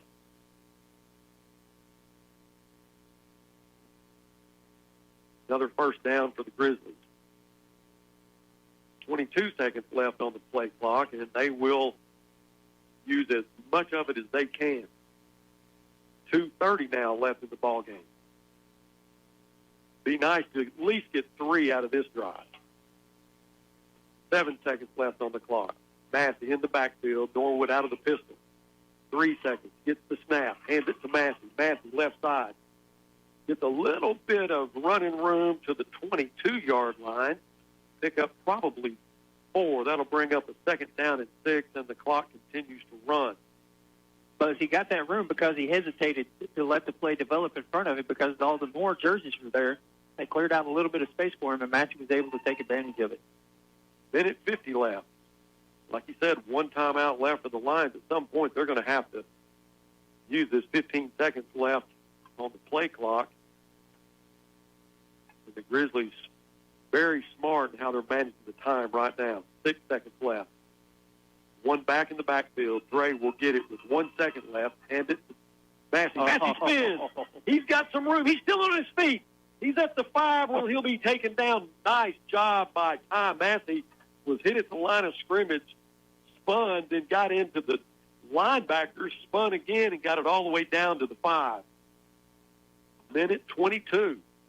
Austin Gross, number 29, is playing defense now, and he was animated that they couldn't get Massey down right there. Massey owes him. Yeah, we hit that B button. Massey hit that B button on that spin move there, Buzz, and the controller that new PS5 coming out. I'm sure that there's some questions going around about why are they not trying to call timeout. It's 57 seconds. 1 second left on the play clock, and they'll let the time expire, and that will be a 5-yard penalty for the Grizzlies. They got all they could get out of that, but it's going to cost them 5. Now the ball's at the 10-yard line with 51 seconds left. We're in the Burton Pool and Spas red zone with a 1-score lead. We can thank Walker Kitsavis and Dre Norwood for getting us to this point. Huge pass. I say we can't not just thank those two, Ty Massey and the offensive line, and now they're going to go into a prevent now. Trey will get the snap and just drop to his knee, and the clock will continue to run. And I think that the Moore Lions may be satisfied with getting within 1 touchdown of the Grizzlies, as they're not going to contest this. Interesting. There's 26 seconds left on the play clock and 20 on the game clock, and that's how this one's going to end. They're going to shake hands. What a great job by these Grizzlies not getting into a panic situation after getting within a 1-score ball game. They're able to pull this out. Make this trip all the way to Moore, Oklahoma. It'll be a sweet ride home with the victory. All zeros on the clock now. This one's in the books. 28-21, Grizzlies win it. We'll take a break and be back with a little post-game talk right after this from Burton Pools and Spas. Create the ultimate backyard experience with a pool or hot tub from Burton Pools and Spas. With over 45,000 pools built and 39 years in business, investing and spending quality time with your family has never been more relaxing. Burton Pools and Spas is with you every step of the way, selling the world's #1 hot tub, hot spring spas, Viking fiberglass pools, and Doughboy above-ground pools. For all your grilling needs, they also carry the Big Green Egg. Visit them at 6121 South Zero Street or on the web at burtonpools.com. This is Northside head football coach Mike Fleur. I call 782-8940. That's 782-8940. This is Northside head basketball coach Eric Burnett. I call 782-8940. That's 782-8940. Football and fall, what a great time of the year. It's also a great time to take advantage of York factory rebates on high-efficiency HVAC products. Give us a call at 782-8940. That's 782-8940. Unique is our middle name. Okay, maybe not the exact middle, but it's in there. A to Z Variety Store is the most unique shopping you can do in Fort Smith, with furniture, groceries, housewares, even a floral section. With 48,000 square feet of bargains, you're sure to find everything you need, and even a few things you didn't know you wanted. So many great deals, you'll marvel at the savings while you revel in the friendly customer service. Inventory is constantly changing, but consistently affordable. Visit A to Z Variety Store at 2600 Midland Boulevard in Fort Smith, and to stay up to date on new arrivals and special deals, like A to Z on Facebook. Well, welcome back to the AC A to Z. I want to say ACEC. My friend Johnny Jones, his company, who is a sponsor of the Grizzlies, and we appreciate all of our sponsors and everything that they do to keep us in business, keep us in the broadcast business, follow these Grizzlies. We get a victory here tonight, 28-21. Made the 3.5-hour trip with all the construction and all the adversity and everything we've been dealing with. The Bears are still undefeated. It looked like just a heavyweight fight to start with in the first quarter. They're just kind of going back and forth and drive a little bit, then punt, drive a little bit, then punt. Then Deshaun Bishop gets a pick six and first blood, and here we are, 28-21 victory. And Tony, I just want to say thank you to you for spending time with us tonight and chiming in and with your knowledge of the game and Oklahoma sports. We really appreciate everything you've done. Well, I thank you, Buzz, for having me. And like I said, when I found out that the Grizzlies were coming, I said, what in the world? So I picked up the phone immediately, and I said, are the Grizzlies invading Moore, Oklahoma? So I knew that I had to try to figure out a way to finagle myself in here to spend time with a longtime friend. And, Fort Smith is lucky to have you, Buzz, because you do so many things for people that, go unmentioned, and I've seen it firsthand numerous times. And by the way, happy birthday, sir. Oh, I appreciate that. I'm trying to get to the point that I don't. Lori counted them. Yeah, she did. Well, my granddaughter, I've got a 5-year-old granddaughter that I pick up every Wednesday. Sure. And my birthday was on Tuesday, and when I picked her up, she had called me the night before saying happy birthday to me. And then when I picked her up, she said, Big Daddy, I know your birthday was yesterday. And she said, but I hope you had a good one. I said, I did. I said, sweetie, you know how old I am? She goes, yeah. I said, how old? She goes, 75. And I said, can you guess again? She said, 14. I said, I'll go with that one. Yeah. I had to call to make sure that Lori was right. I was like, what's Lori? Man, yeah, numbers add up. They really do. 63 for those people that don't know. 63. So. All right. We are in the A to Z Variety Store segment of our broadcast, which is post-game, and we like to do a player of the game. And, it's always hard to pick because you had so many people that participated, and I see what you're saying right now, Tony, and I agree with you 100%. Dre had another game like he's going to have. Bishop with a pick six, and then Avante Tucker had a lot of great receptions and some good kick returns, and then the defense, Esau and Noah Altman and Jack Green, and you talk about Ian Hardwick with a big save against Leonardo Henderson, their 6'5" receiver. Right. He went toe-to-toe with him. There's a lot of guys you can pick, but, man, you have got to go with number 6, Walker Savage, to be the A to Z player of the game. Now he has some big catches, 2 huge catches to get us out of a jam, and then that pass, that he catches behind the line of scrimmage, through Avante Tucker, exactly, for a touchdown. And he just he showed out again tonight, and we're going to have to go with Walker Savage as our A to Z player of the game. Not only that, but the catch on 3rd and 7 when we're thinking that they're trying to run the clock out, and they drop back. Dre hits him right over the middle, and finds a way to get open in that seam right there. Well, I think that was a backbreaker. Oh, for sure. That was the ball game. Question.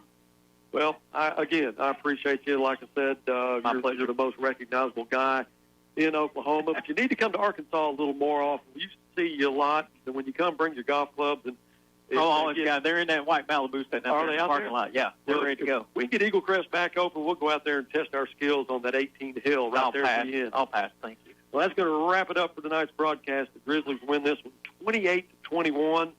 Bears travel to Bryant next week and open conference play against the defending 7A champions. Your View on Cox and Grizzly TV will have the video along with the Cross 98.7 on the audio. Coach's Show, which is shot live on Thursday night at 6 from Sam's Southern Eatery. And if you hadn't eaten there, you need to check it out. 1813 Grand Avenue. Used to be the Pizza Hut, if you're familiar with that. You buying? If you'll come, I'll buy. Okay. Hey, the Coach's Show is at 6 o'clock next Thursday. If you'll come, I'll buy you dinner. I'm going to tell you something. The portions are exactly what you would expect, too. Ginormous. They really are. Again, 6 o'clock for the Coach's Show. On game night, it will air at 6:30. They'll replay that. Then the kickoff will be at 7 o'clock. We'll say thank you to our sponsors, our Grizzly fans, our producer, Darren Gardner, who is also the owner of G2 Media that makes all this possible. And also, you're exactly right. I'm getting a note here from Tony. J.D. Northcutt, who is our counterpart.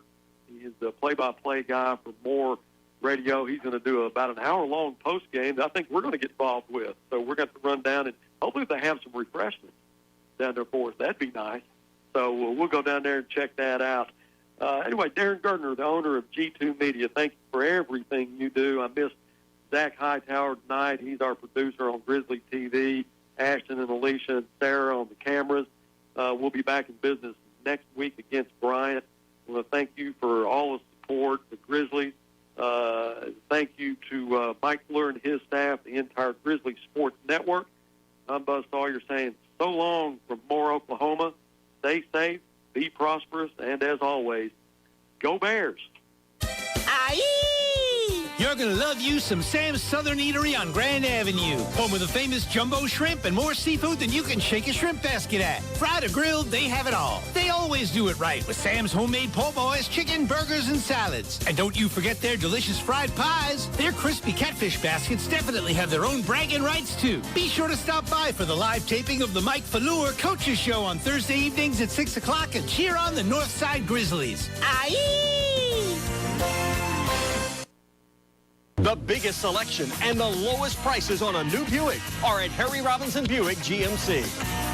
The 2020 Buick Encore has plenty of cargo space and it's loaded with technology, only $19,995. And the 2020 Buick Envision has all the features and seating for 5. Take $9,000 off, only $28,985. The biggest selection, the lowest prices. Harry Robinson Buick GMC.